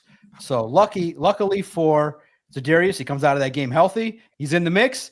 And I think that he understood. I think the best part of that game, you guys saw it, right? He enters in with the She jersey, the swagger. He's got something. When he walks by, he carries himself head held high, and he got a swagger about him. He's got that like big star feel. I'm like, man, when he stands tall, and I'm looking at him, I'm like, damn, he's definitely a lot taller than I am. But thankfully, he's been super nice and super friendly to the reporters there so far. So Zadarius Smith, welcome to the Detroit Lions. Let's go. Let's get the ring for a veteran and get this defensive line rolling against Anthony Richardson, because there's some more food to be taken from a young rookie quarterback. I'm drinking Woodford Reserve. What? Yeah, for the people that were asking, I got to ask you, Doc. We talked about it earlier. Colts gave up the fourth most rushing yards, and they give up a crap ton of receptions to running backs. This to me seems like a matchup problem for the Colts, at least offense on defense. Now, I'm sure someone will ask you about Anthony Richardson, but your thoughts on just could this be? They're favored by what, 7? I've seen some sports books 9. Could this be another ugly one, Doc? What's your feeling on this game early on? Yeah, man, it's great. And like I said in the chat too, he did the Triple H entrance to Zadarius Smith. The defense got called got called upon and they played well. Man, yeah, I think the Lions, I don't know if it's going to be a blowout. I think the Colts led by Gus Bradley there, and Steichen are going to put together a nice game plan. You still got to be concerned about, Taylor and Pierce. But no, I don't think that I would give the Colts a 0.0001% chance of being within a touchdown of this game. But I think that, the Lions, they're battling themselves, and that's a great thing. They treated the Texans game like a loss, and they whooped on the Jaguars. Now it's going to be a little different, but here's the best part. Detroit, get out there. It's only a 5-hour drive, hour and 15-minute flight. Get to Indy. It's a nice place, fun times. And I think it's going to be another Detroit Lions party in Indianapolis. And I think the Lions schedule has put them in a position to be fresher, to play well. And when you just look at it, here's the best part of looking at the stats. I think the Colts give up on average 145 yards on the ground. Like, if you got Jahmyr Gibbs and David Montgomery, start them. Start them, no doubt about it, and put them in your fantasy league. And I think the Lions will come back 10-1. And for Super Bowl, no, I had the Lions 14, I think 13, 14 wins and a Super Bowl loss. So, maybe, as the games get, as the second half of the season progresses, I can let my guard down. And listen, I mean, you guys know I got PTSD, and I'm definitely, if you look at it psychologically, I'm scared to put my faith in the Detroit Lions, because that's when, remember, the highest of highs was the first half. Okay. Everybody was sitting there going, holy shit, this Lions team's going to the Super Bowl. Holy shit, let's plan it. Let's go. And then the lowest of the lows when they lost. Like, it took me, a trained reporter that's not supposed to be like that, took me 2 weeks to get over it. Like, thinking about, like, man, they just gave away this game. They were that close. So you kind of have to develop, for me, it's just me, some scar tissue where you kind of build a wall and be like, okay, you tell yourself, have low expectations so you don't get hurt. And if they win the Super Bowl, for me, I will have the ultimate shock and joy and passion for seeing the team that's in Detroit win it, because I think that's kind of how it suits me. Like, okay, don't have that expectation. And then when you see it, you get that pure joy and elation. And that's how I'm going to treat it. But, maybe the best way will be you guys, like Booner, who said all the way through that they're going to win it. But either way, however you get to that road, if the Detroit Lions win the Super Bowl, we will all be raising our glasses, toasting the Lions, and celebrating for months on end. And however you were, if you were the Lions fan that said, hey, I believe they're going to win every single game, or you're a little bit more of a skeptic like me, it doesn't matter. We're all fans in the end. And the celebration, the smile will be just as big. The glasses will be poured just as tall, and the gear will be bought by just about everybody too. So I really do hope this team can cash it in. I think we're all ready for it.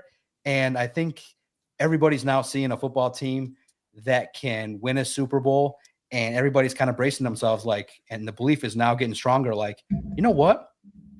Why does the Super Bowl even have to be competitive? Go out there and whoop the other team's ass, whoop the AFC team's ass, and let's have a third and fourth quarter party for all of Detroit. And I just hope this is the year, because it might be tougher if the coordinators leave. But, man, it's getting closer, guys. The hunger's growing, and everybody's seeing it, and starts another week where this guy's 9-1 before Thanksgiving.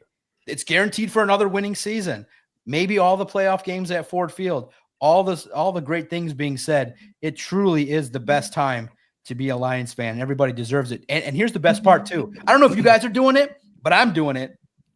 When teams like the Jets are crashing and burning, I'm laughing my effing ass off, and I'm loving it. When the Bears miss a field goal to lose, I'm loving it. I'm hopping on NFC North podcast and being like, ha ha, look at the shit you guys are going through, because we all know what that shit was like. Yeah. And man, it's good to sit on the mountaintop to gloat a little bit. Lions are 9-1, the talk of the NFL, and the best team right now on the 20th of November. This Lions team is the best. And it's just, an amazing thing to see and be a part of every single week. My ears were ringing when I got home from work at the stadium on Sunday. That's how loud it was. And that's how crazy these Lions fans are. Well, Doc, I would like to officially congratulate you and welcome you to the Calm Down crowd and the Booner Path. Like, it is an honor to have you a part of all of this. Finally, even if you're not 100% bought in yet, it's nice to have at least one foot in. Hey, congrats, Doc. Congrats. Yes. Yeah. Cheers on that, Doc. Take a drink to that one. Welcome to the Booner Path. And I do want to ask, I don't know if this is too early, Doc, to bring this up, or if you've heard conversations about it. I've seen it on social media a lot, and obviously as coaches start to get fired, Doug Peterson probably soon. We've seen the Jets. We're starting to see jobs open up. The Mike McCarthy conversation. What have you heard, or have you heard anything in the building with beat writers or anything like that with the whole AG and Ben Johnson thing? Because we've had this conversation on our show a couple times over the last few weeks, to where it feels inevitable for AG now to get a head coaching job, and obviously Ben Johnson.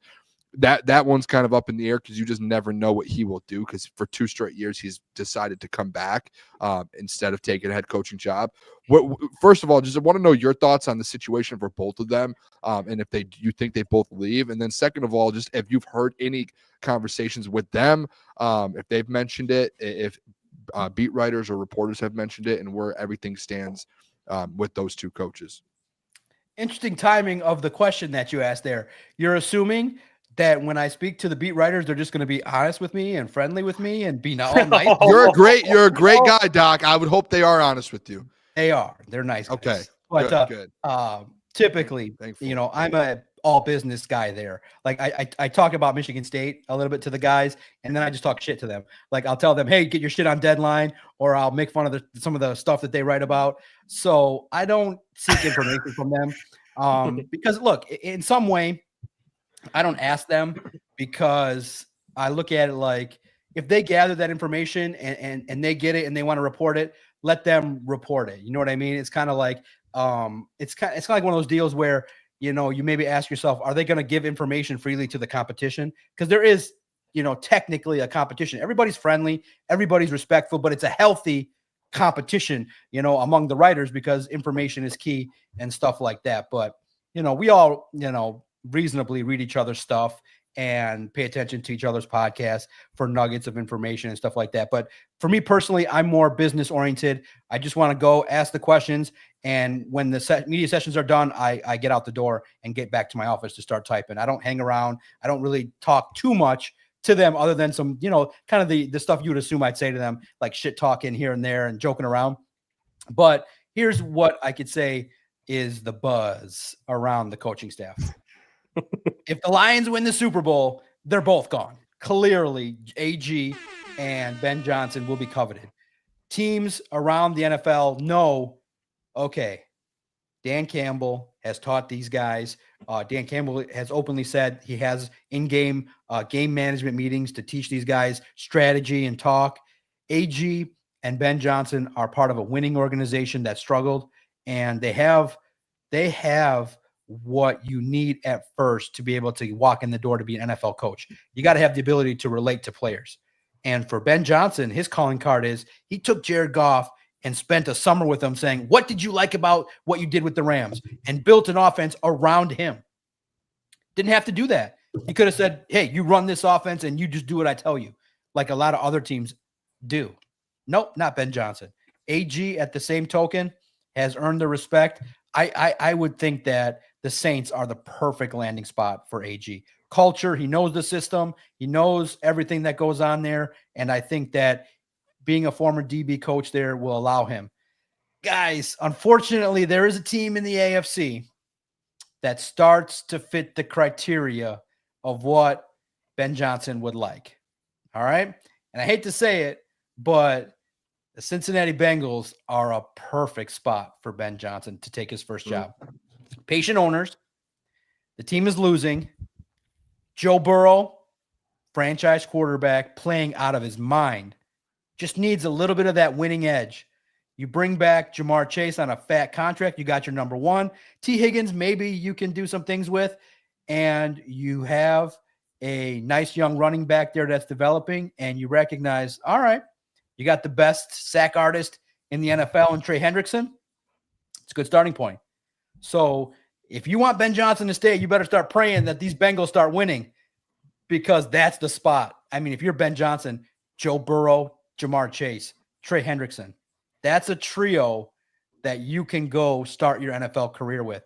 Ben Johnson will not be the coach of the Jets. He would be crazy to go there. Woody Johnson is a complete moron and is literally the laughingstock of the NFL. For what he's pulled with that organization is wild to see and fun to laugh at. But for Ben Johnson, Aaron Glenn, I think you're watching the final stretch of games that they're going to be here, because if the Bengals call with an offer, you got to take it. It's Joe Burrow and it's Ja'Marr Chase.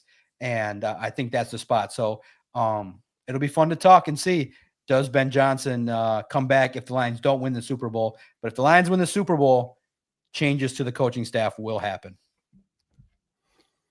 Yeah, and Doc, back to the Colts this weekend. You brought him up already, Anthony Richardson. While he hasn't been great throwing the balls, we know that he can use his legs and extend the play. How do the Lions contain a guy like that, especially, you know, the defensive line kind of getting some reinforcements back, kind of getting healthier? How do they contain a guy like Anthony Richardson?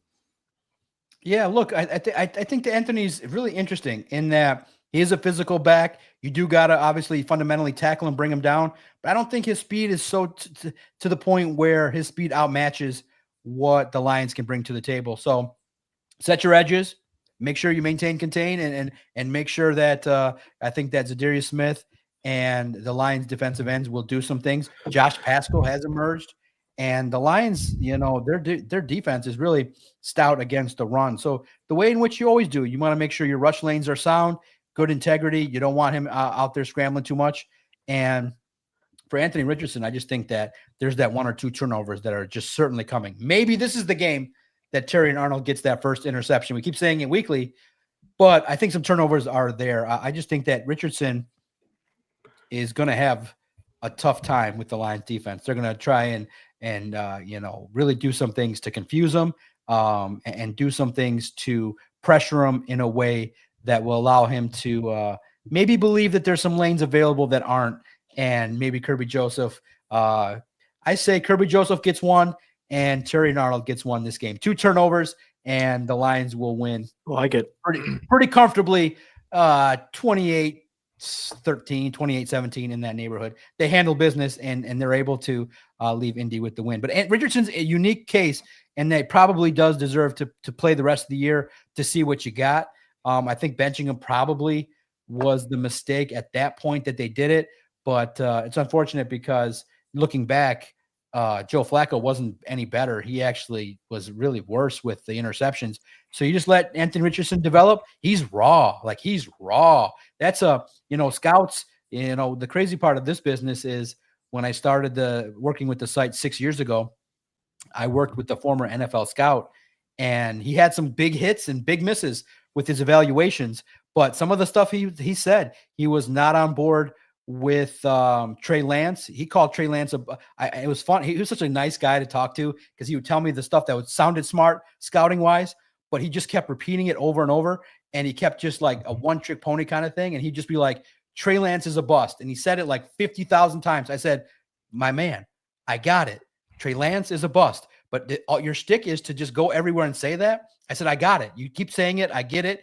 But, so we had some creative differences, but he's such a nice individual. I root for him to have success. He told me all about the rawness of Anthony Richardson and the fact he doesn't got enough experience, that he's just, one of these quarterbacks that still needs a lot of time and things like that. So I believed him, and it's exactly what's happened. He sees it from that perspective, and go look him up. I'll share his name.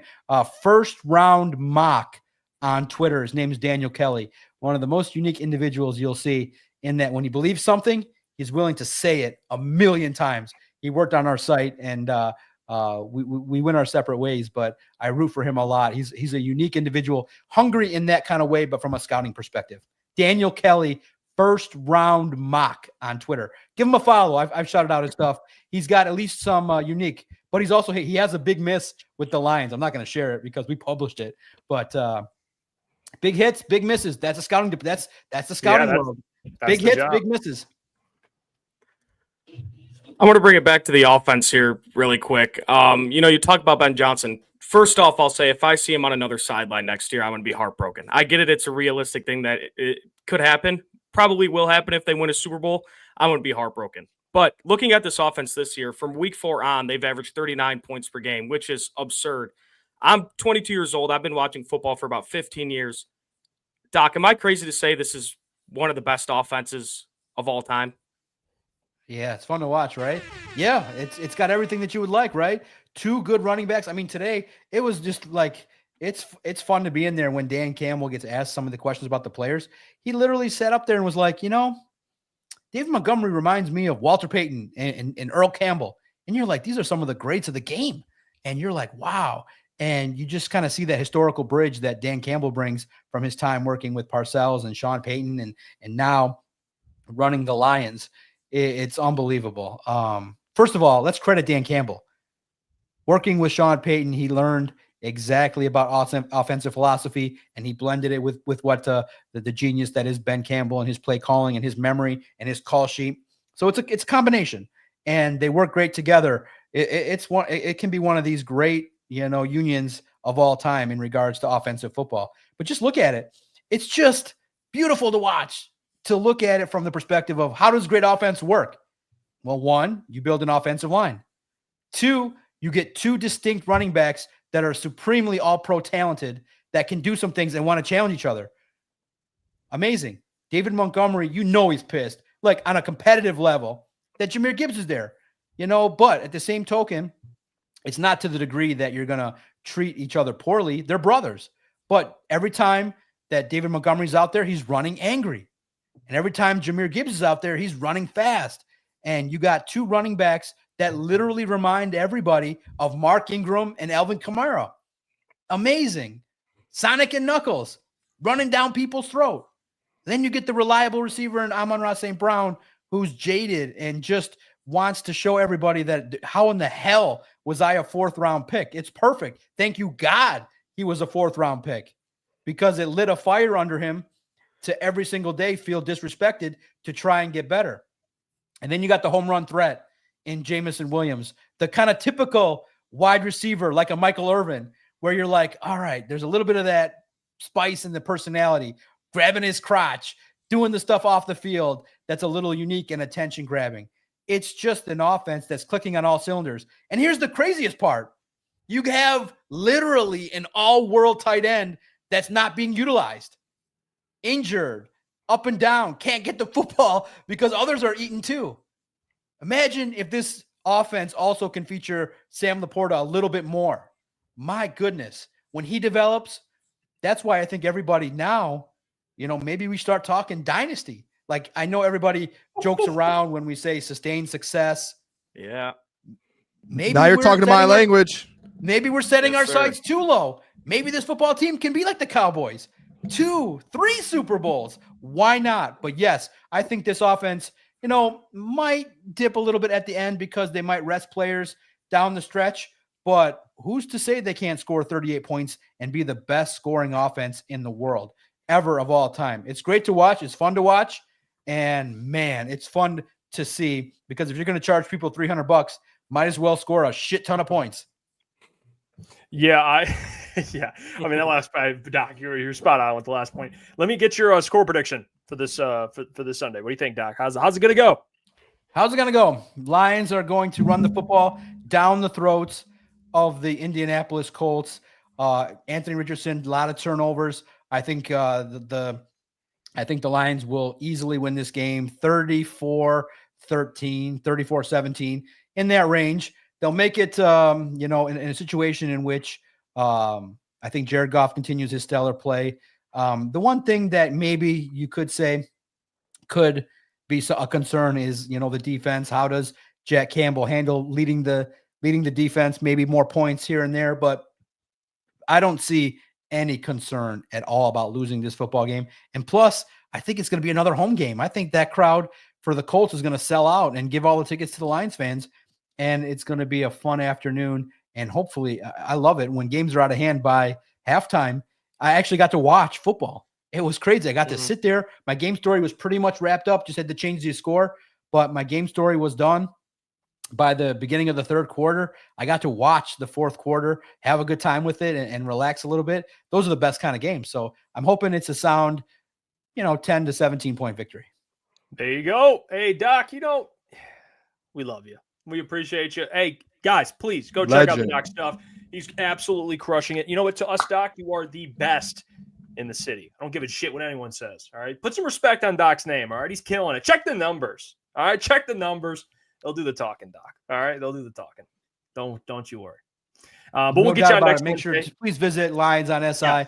Watch the videos. Check out the podcast. And look, the one thing that I think everybody knows, whether you agree or disagree, I think I'm the most accessible media member that there is. That if you have something to say, I will answer it. If I may not give you the response you want, or I may have a little snark to it, but if you have a question, truly, from the bottom of my heart, message at Detroit Podcast, message these guys. I'm just like every one of you in the chat, in this conversation. I just had a competitive thing that I needed to get off my chest to see if I could do it, and I got to reach that success. But please, I'm no different than anybody else, other than my competitiveness is utterly crazy, and I'm not happy professionally with all the success I'm having. I want more. I want more than what I got already. And that's the fun part, is that if you message me, I hope you truly believe that you're talking to John Maakaron, the Lions fan that made good on a media career. Cheers, boys. 9-1, 10-1 on the way. I can't wait to next week. Let's fucking go. Yeah, check out John's coach. Yes, John, we'll talk to you soon. He's gone. And as always, who's the magician? Houdini? The man just poof. Bet US. Shout out to them.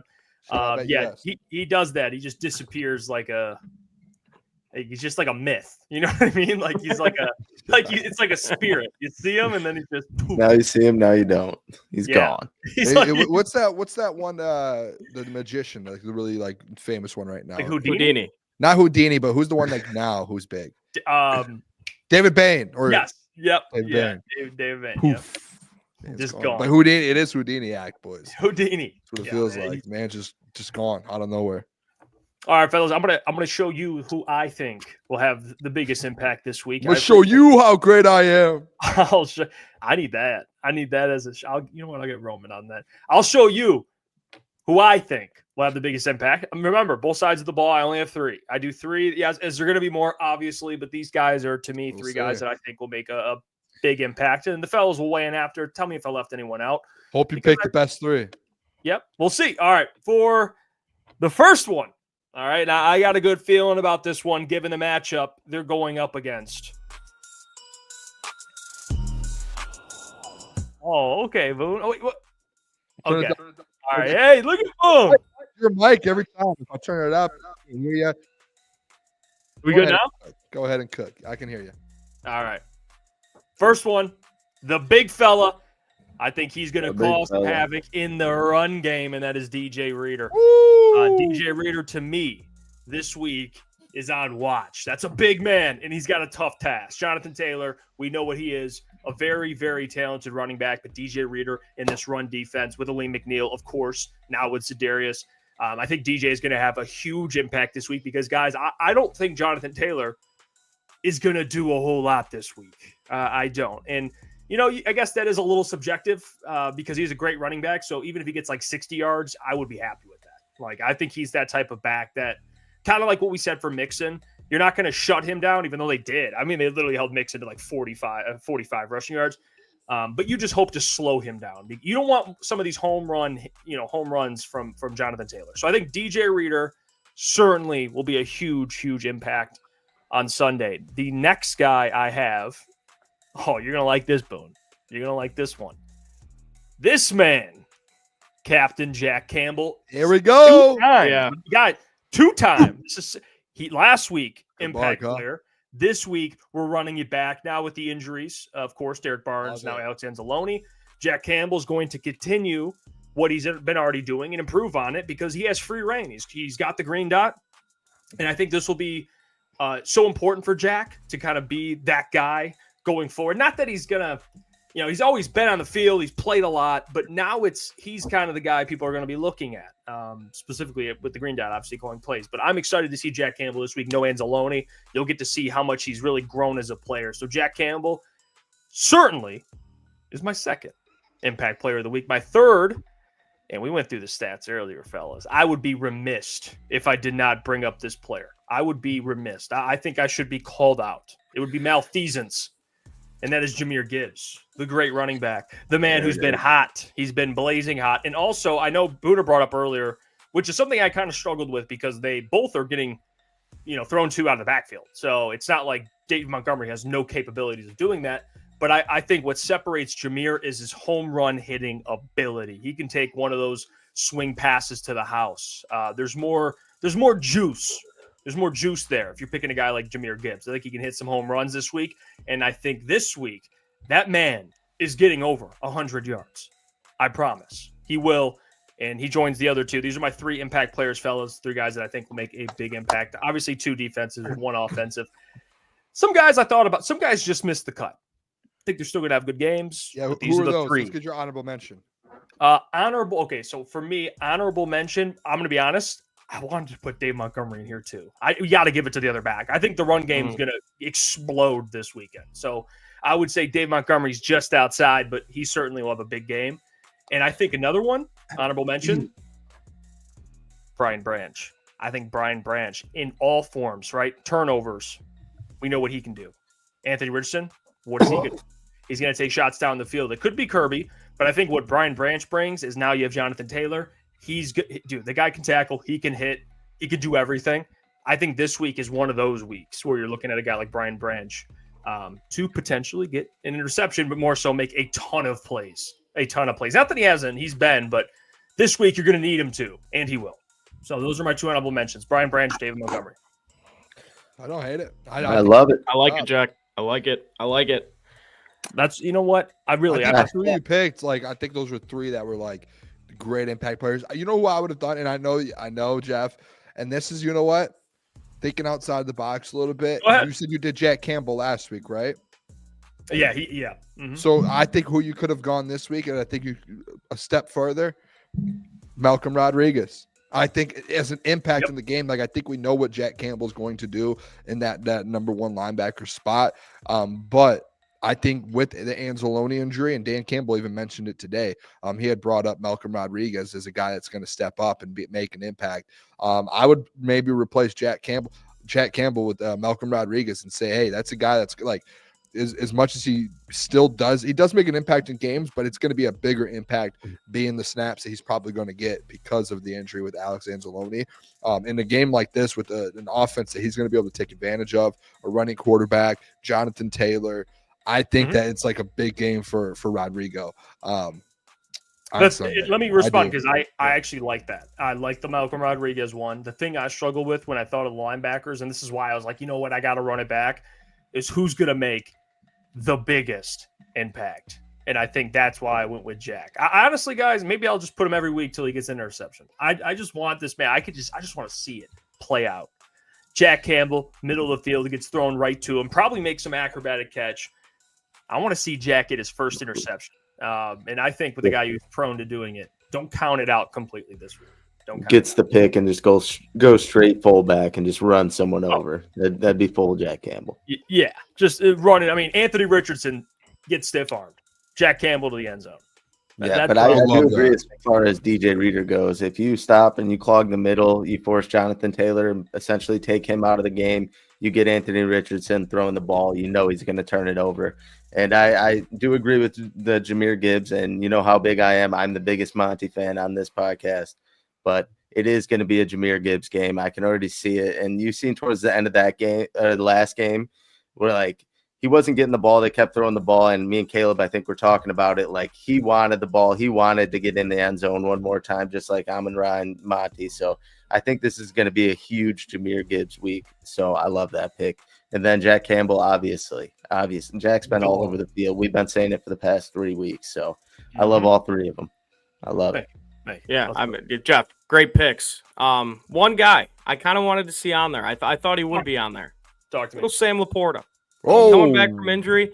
Look, this might be a game, and this is no disrespect to the Colts. I'm sure they're a great organization, but this might be a stat padding game for the Colts. And I think Ben Johnson's gonna look at Sam Laporta and say, "It's your week this week. Yeah. You're gonna get the 8 catches, you're gonna get the 110 yards, and you're gonna get the 2 touchdowns this week." I haven't seen his lines yet. On the it's books, probably disrespectful. It's probably disrespectful. It's probably 2.5 catches, 30-something yards. I think, look, I know he's just coming back from injury. I know we're not playing a great team, so we might not play 100% of snaps.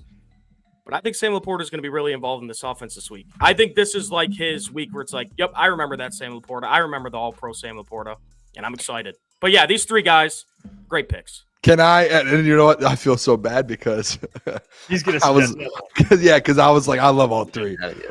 I would like to replace another player on your list. Talk to me. I may have talked out one side of my because I said I loved all 3. I think you could have gone. I think Gibbs was the number 1 on this. I think it's like that's the best one because of the Colts run defense. So I won't mess with Gibbs. I would like to swap if I had this is your list, Jeff. This is your segment. But I'm getting this is my thoughts. Who would you add? I'm curious. I would swap Jack Campbell and Malcolm Rodriguez. I would swap DJ Reader, and another one that I think it's like a quiet impact that needs to have an impact for you to be able to continue to be successful on the defensive line, Josh Pascal. I think I think he should be on the list. I think it was AG today or Terrell Williams. Someone spoke to the media, and there wasn't. I didn't see the video on it, but I saw tweets of some beat reporters there, and whoever it was I think it might have been AG. Basically came out and again, if you're going up against a Jonathan Taylor and Anthony Richardson, a team who can run the ball, the comments that were made today were Josh Pascal. I would put Josh Pascal up versus any player on this defense in the run game to be the best run game stopper. So like they look at Josh Pascal as that number 1 run game stopper on that defensive line right now. And I know DJ Reader, we know who he is, and him and Aleem, we know that. But for those comments to come out about Josh Pascal and for them to be like, he's our biggest run stopper right now and our best one, and I would put him up against anyone on the D line to go up against in the run game. That I think means something, and I think like we know what it's the same thing with Jack Campbell. Like I know what Jack Campbell's going to do. He's going to make the same impact every week. He's elite. We know that. Top 10 linebacker. Same with DJ Reader at his position. I think like the biggest impacts to be able to keep dominating is some of these second guys, like the Josh Pascals and Malcolm Rodriguez and those types of guys. So that would be where I kind of make my change. I'll just disregard a little bit of shade you threw at the list there. But it kind of sounded like you didn't like the list. Yeah, you asked our. He's like, well, everyone knows what DJ and Jack are going to do. Like, we do. We know exactly what they're going to do. But you ask our opinion, I give you my opinion. I am joking. I do. Okay, ask your opinion. right. But how I would respond to that, and I'm actually genuinely curious. If you were doing this, would you base it off who needs to make an impact or who will make the biggest impact? I think a little bit of both. Like I think every game, again, I think like your stars, DJ Readers, Jack Campbell's, Gibbs, like I think all these guys are going to always make the same impact. Like there might be a time where they make more of an impact because they have that potential and that ceiling but they're always going to be here. And sometimes they get here. But I think like Josh Pascal, a game like this, boom, he's up here with these guys. And I think that's where it's like he can go here. These guys are like boom, boom. So I guess I was just thinking a little. Because my idea was if the Lions win, which they will, who will be the top 3 most impactful players in that game? I think these 3 will. Could be wrong. Maybe Amon-Ra has 150 yards. You know what I mean? It could be wrong. Or David rushes for 130 and 150 all purpose, and Jahmyr has a bad game. Who knows? Yep. But it's something to watch here. We got about 12 minutes. We can get to. I mean, honestly, I would be down to do it if you guys want to roll it. Wednesday's Winners and Losers, Detroit Sports Edition. All Detroit Sports. I have a theme to mine too, which I'm excited to. Oh, you got a theme? Okay, so what we're gonna do is, as the fellas, you guys in the chat, feel free to play along here. We're gonna name one winner, one loser in Detroit sports of the week, lately, whatever definition you want to use. Typically, it's weekly. And this could be, again, all sports, not just Lions, because it would be all winners, of course, if it was the Lions. I kind of want Mike to go first, honestly. I just want to see if he does it. I just weird feeling. I think I know what Mike, and I think we know. Mike talked about it yesterday. All right, I'll go first. God damn it. So my winner of the week, Boone's going to love this one, is Jared Goff. Oh, it is just unreal performance last week. Like 400 some yards. coming off the week against the Texans, throwing 4 picks, just not looking like himself. Even though it was against a sorry Jaguars team, he just looked dialed in. He got himself right back in the MVP race. So Jared Goff, he's going to have another big week against his Colts team. He's my winner of the week. Great pick. Huge bounce back performance for Jared Goff. And now my loser of the week is Derek Lalonde, the Red Wings head coach. You go into California, you go on the road trip, you go 0-3, you walk away. Obviously, you get some overtime points, but it doesn't matter. Your team, you have lost the locker room, it seems. You've lost the trust of the Detroit Red Wings fans. You have a big game coming up this week. The Islanders, you could say this week he is coaching for his job. He should be coaching for his job. So my loser of the week is Derek Lalonde. And honestly, you could probably name every defenseman on the Red Wings roster outside of Simon Edvinsson and Mo Seider. They're all losers. They've all been losers for the past month. The whole team, outside of probably 3 forwards, are losers too. So my loser of the week, Derek Lalonde. Your job's on the line, buddy. You better come to play. You better have your team riled up, or else you might be heading back to Tampa Bay to be an assistant, buddy. So good luck this week. Oh, he's fed the fuck up. Hey, Boone, you want to just get this out now? No, I'll wait. I'll let Caleb go here. Go ahead. I've been set up, I think. No, it'd be funny if you told Mike about it. It'd be funny. Hey, when it is, because yeah. Caleb, go ahead. Who's your winners or losers? All right, winner of the week. A guy who just won the Cy Young today. I'm gonna go with Tarik Skubal. He was presented the task before the year. AJ Hinch basically told him, here are the keys to this rotation. You've never been an ace in your life. Let's see what you can do. And he was an absolute fucking bulldog for the Detroit Tigers. He was one of the best pitchers I've seen wear the Old English D ever. He was unbelievable for the Tigers. That's the winner. I hope he's a Tiger for a long time. Like I said earlier in the show, Chris Ilitch, open the checkbook. Yep, Make this man a billionaire. I don't care what it takes. Tarik Skubal needs to be a Detroit Tiger for the rest of his career. Don't let him go to the Dodgers. Don't let him go to the Yankees. The whole MLB would hate you for that. Chris Ilitch, open the checkbook. Loser. I hate to say this because, this is a guy I want to see succeed. He was a part of, the core 4, if you want to call it that. My loser is Jalen Duren. He gave up, I think it was it 29, 30 points he gave up on Nikola Vucevic, 34-year-old Nikola Vucevic. Look, I think Duren, I tweeted this the other day. I think there's 2 ways you could look at Duren. I think you could look at him like he's 21 years old. He's a freak athlete. He has the ceiling of Dwight Howard. But you could also look at it like, I'm kind of in between these two. You could look at it and say he's lazy on defense. He hasn't improved. This is his 3rd year. And he really doesn't know. He looks like he doesn't know what he's doing on defense. Look, I really hate to say it truly, but he's the loser for me this week. I think he really has to step it up, or I think you might see Mike's boy, Isaiah Stewart, in the starting 5 in these next couple games, because what Duren is doing right now, and look, for people that are just looking at box scores and everything, the 10 point, 17 rebound games from Jalen Duren, the box score lies sometimes. I mean, Duren is such a liability on defense right now. And if you want to be a playoff team, you're going to need an anchor in the paint. And Jalen Duren is not that guy right now. I hope he improves. I think he will. I hope he will. But, that's my loser, Jalen Duren. Terrible anchor.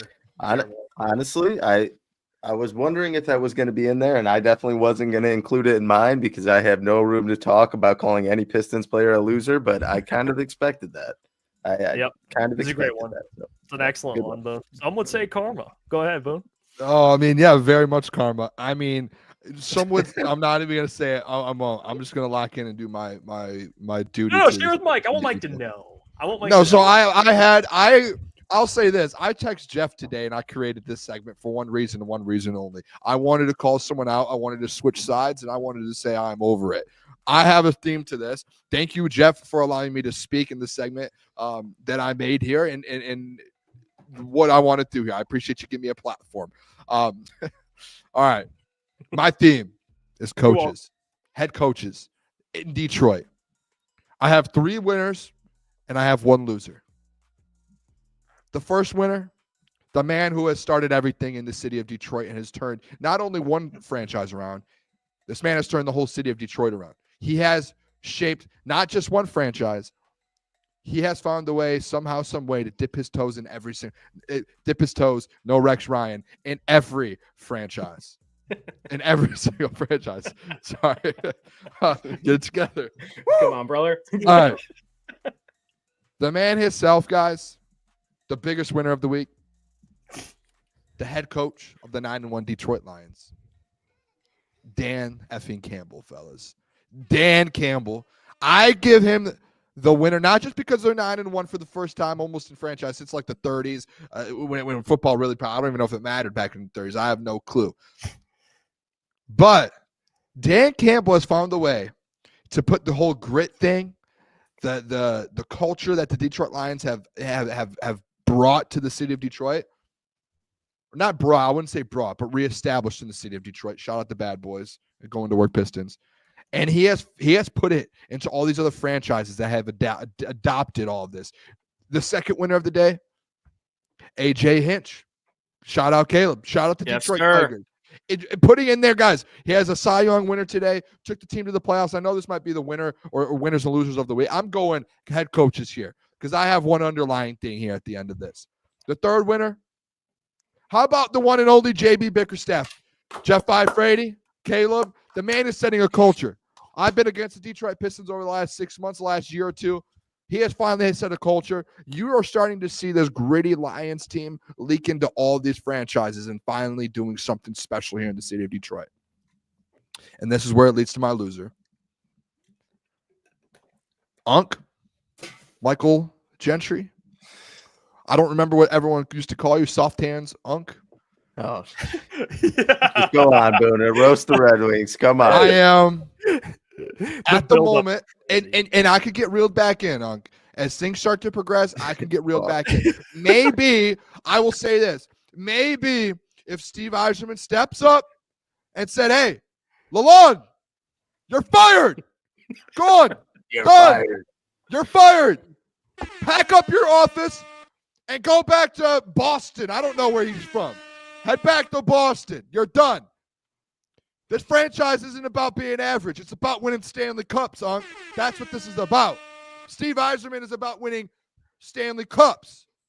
The Steve Yzerman I know is about winning cups.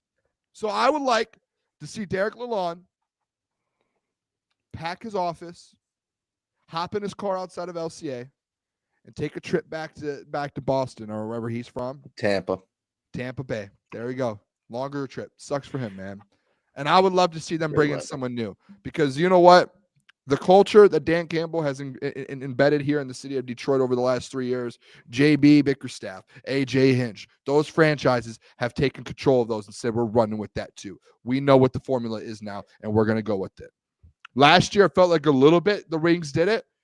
There's zero reason in this world with the roster that they've brought in and what they have that this should be happening with the Detroit Red Wings. So out of pure respect, Michael Gentry, soft hands, I'm out for now on the Detroit Red Wings. Wow. Fire Derek Lalonde, and then I will be back in. I don't even know how to say his name. Lalonde. As soon as they fire him, as soon as he is out of a job, I am back. I am right back there. It was the same thing with Monty and Troy Weaver. I said the same thing about Troy Weaver. Once you make a move, I'm back in. But you have to make a move. You're the worst, one of the worst teams in hockey right now. It's embarrassing. You know what? Winners and losers. Jeff, yeah, your turn. My bad. Hey, my winner, Jameson Williams. All right, back from a suspension, 100-yard game. You know what? J-Mo is special, and it's not just the 100-yard game. It's the Marshawn Lynch celly. Grabbing the nuts, jumping into the end zone. I thought J-Mo was my winner of the week. Loser, Derek Lalonde. We're going higher. Loser of the week. No. Stevie. No. Hey, hold on. Guys, Jeez. let me see this. I'm going to give you a bone before I say other things. Okay, I'm going to give you a bone.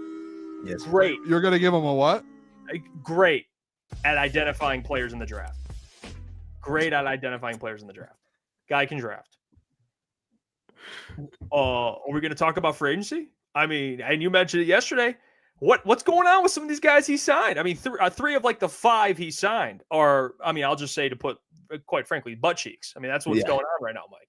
So I would say Stevie White. Do I want him fired? No, I'm not going that far. But man, loser. We look at the coach, right? If the coach does a bad job, he's fired. Stevie, this team's supposed to be in the playoffs here. All right, we're supposed to be in the playoffs here. So Stevie, this week and currently, he could change the narrative. He could, Mike. He can. I'm going loser, Stevie Y. Now, I love him. Love him. It's tough out here, Mike. I know you would know that. I think it's this fair. is supposed to be Hockey Town. Yeah, What's going on here? It's not Hockey Town right now. No. The LCA has been more filled probably for those Piston games.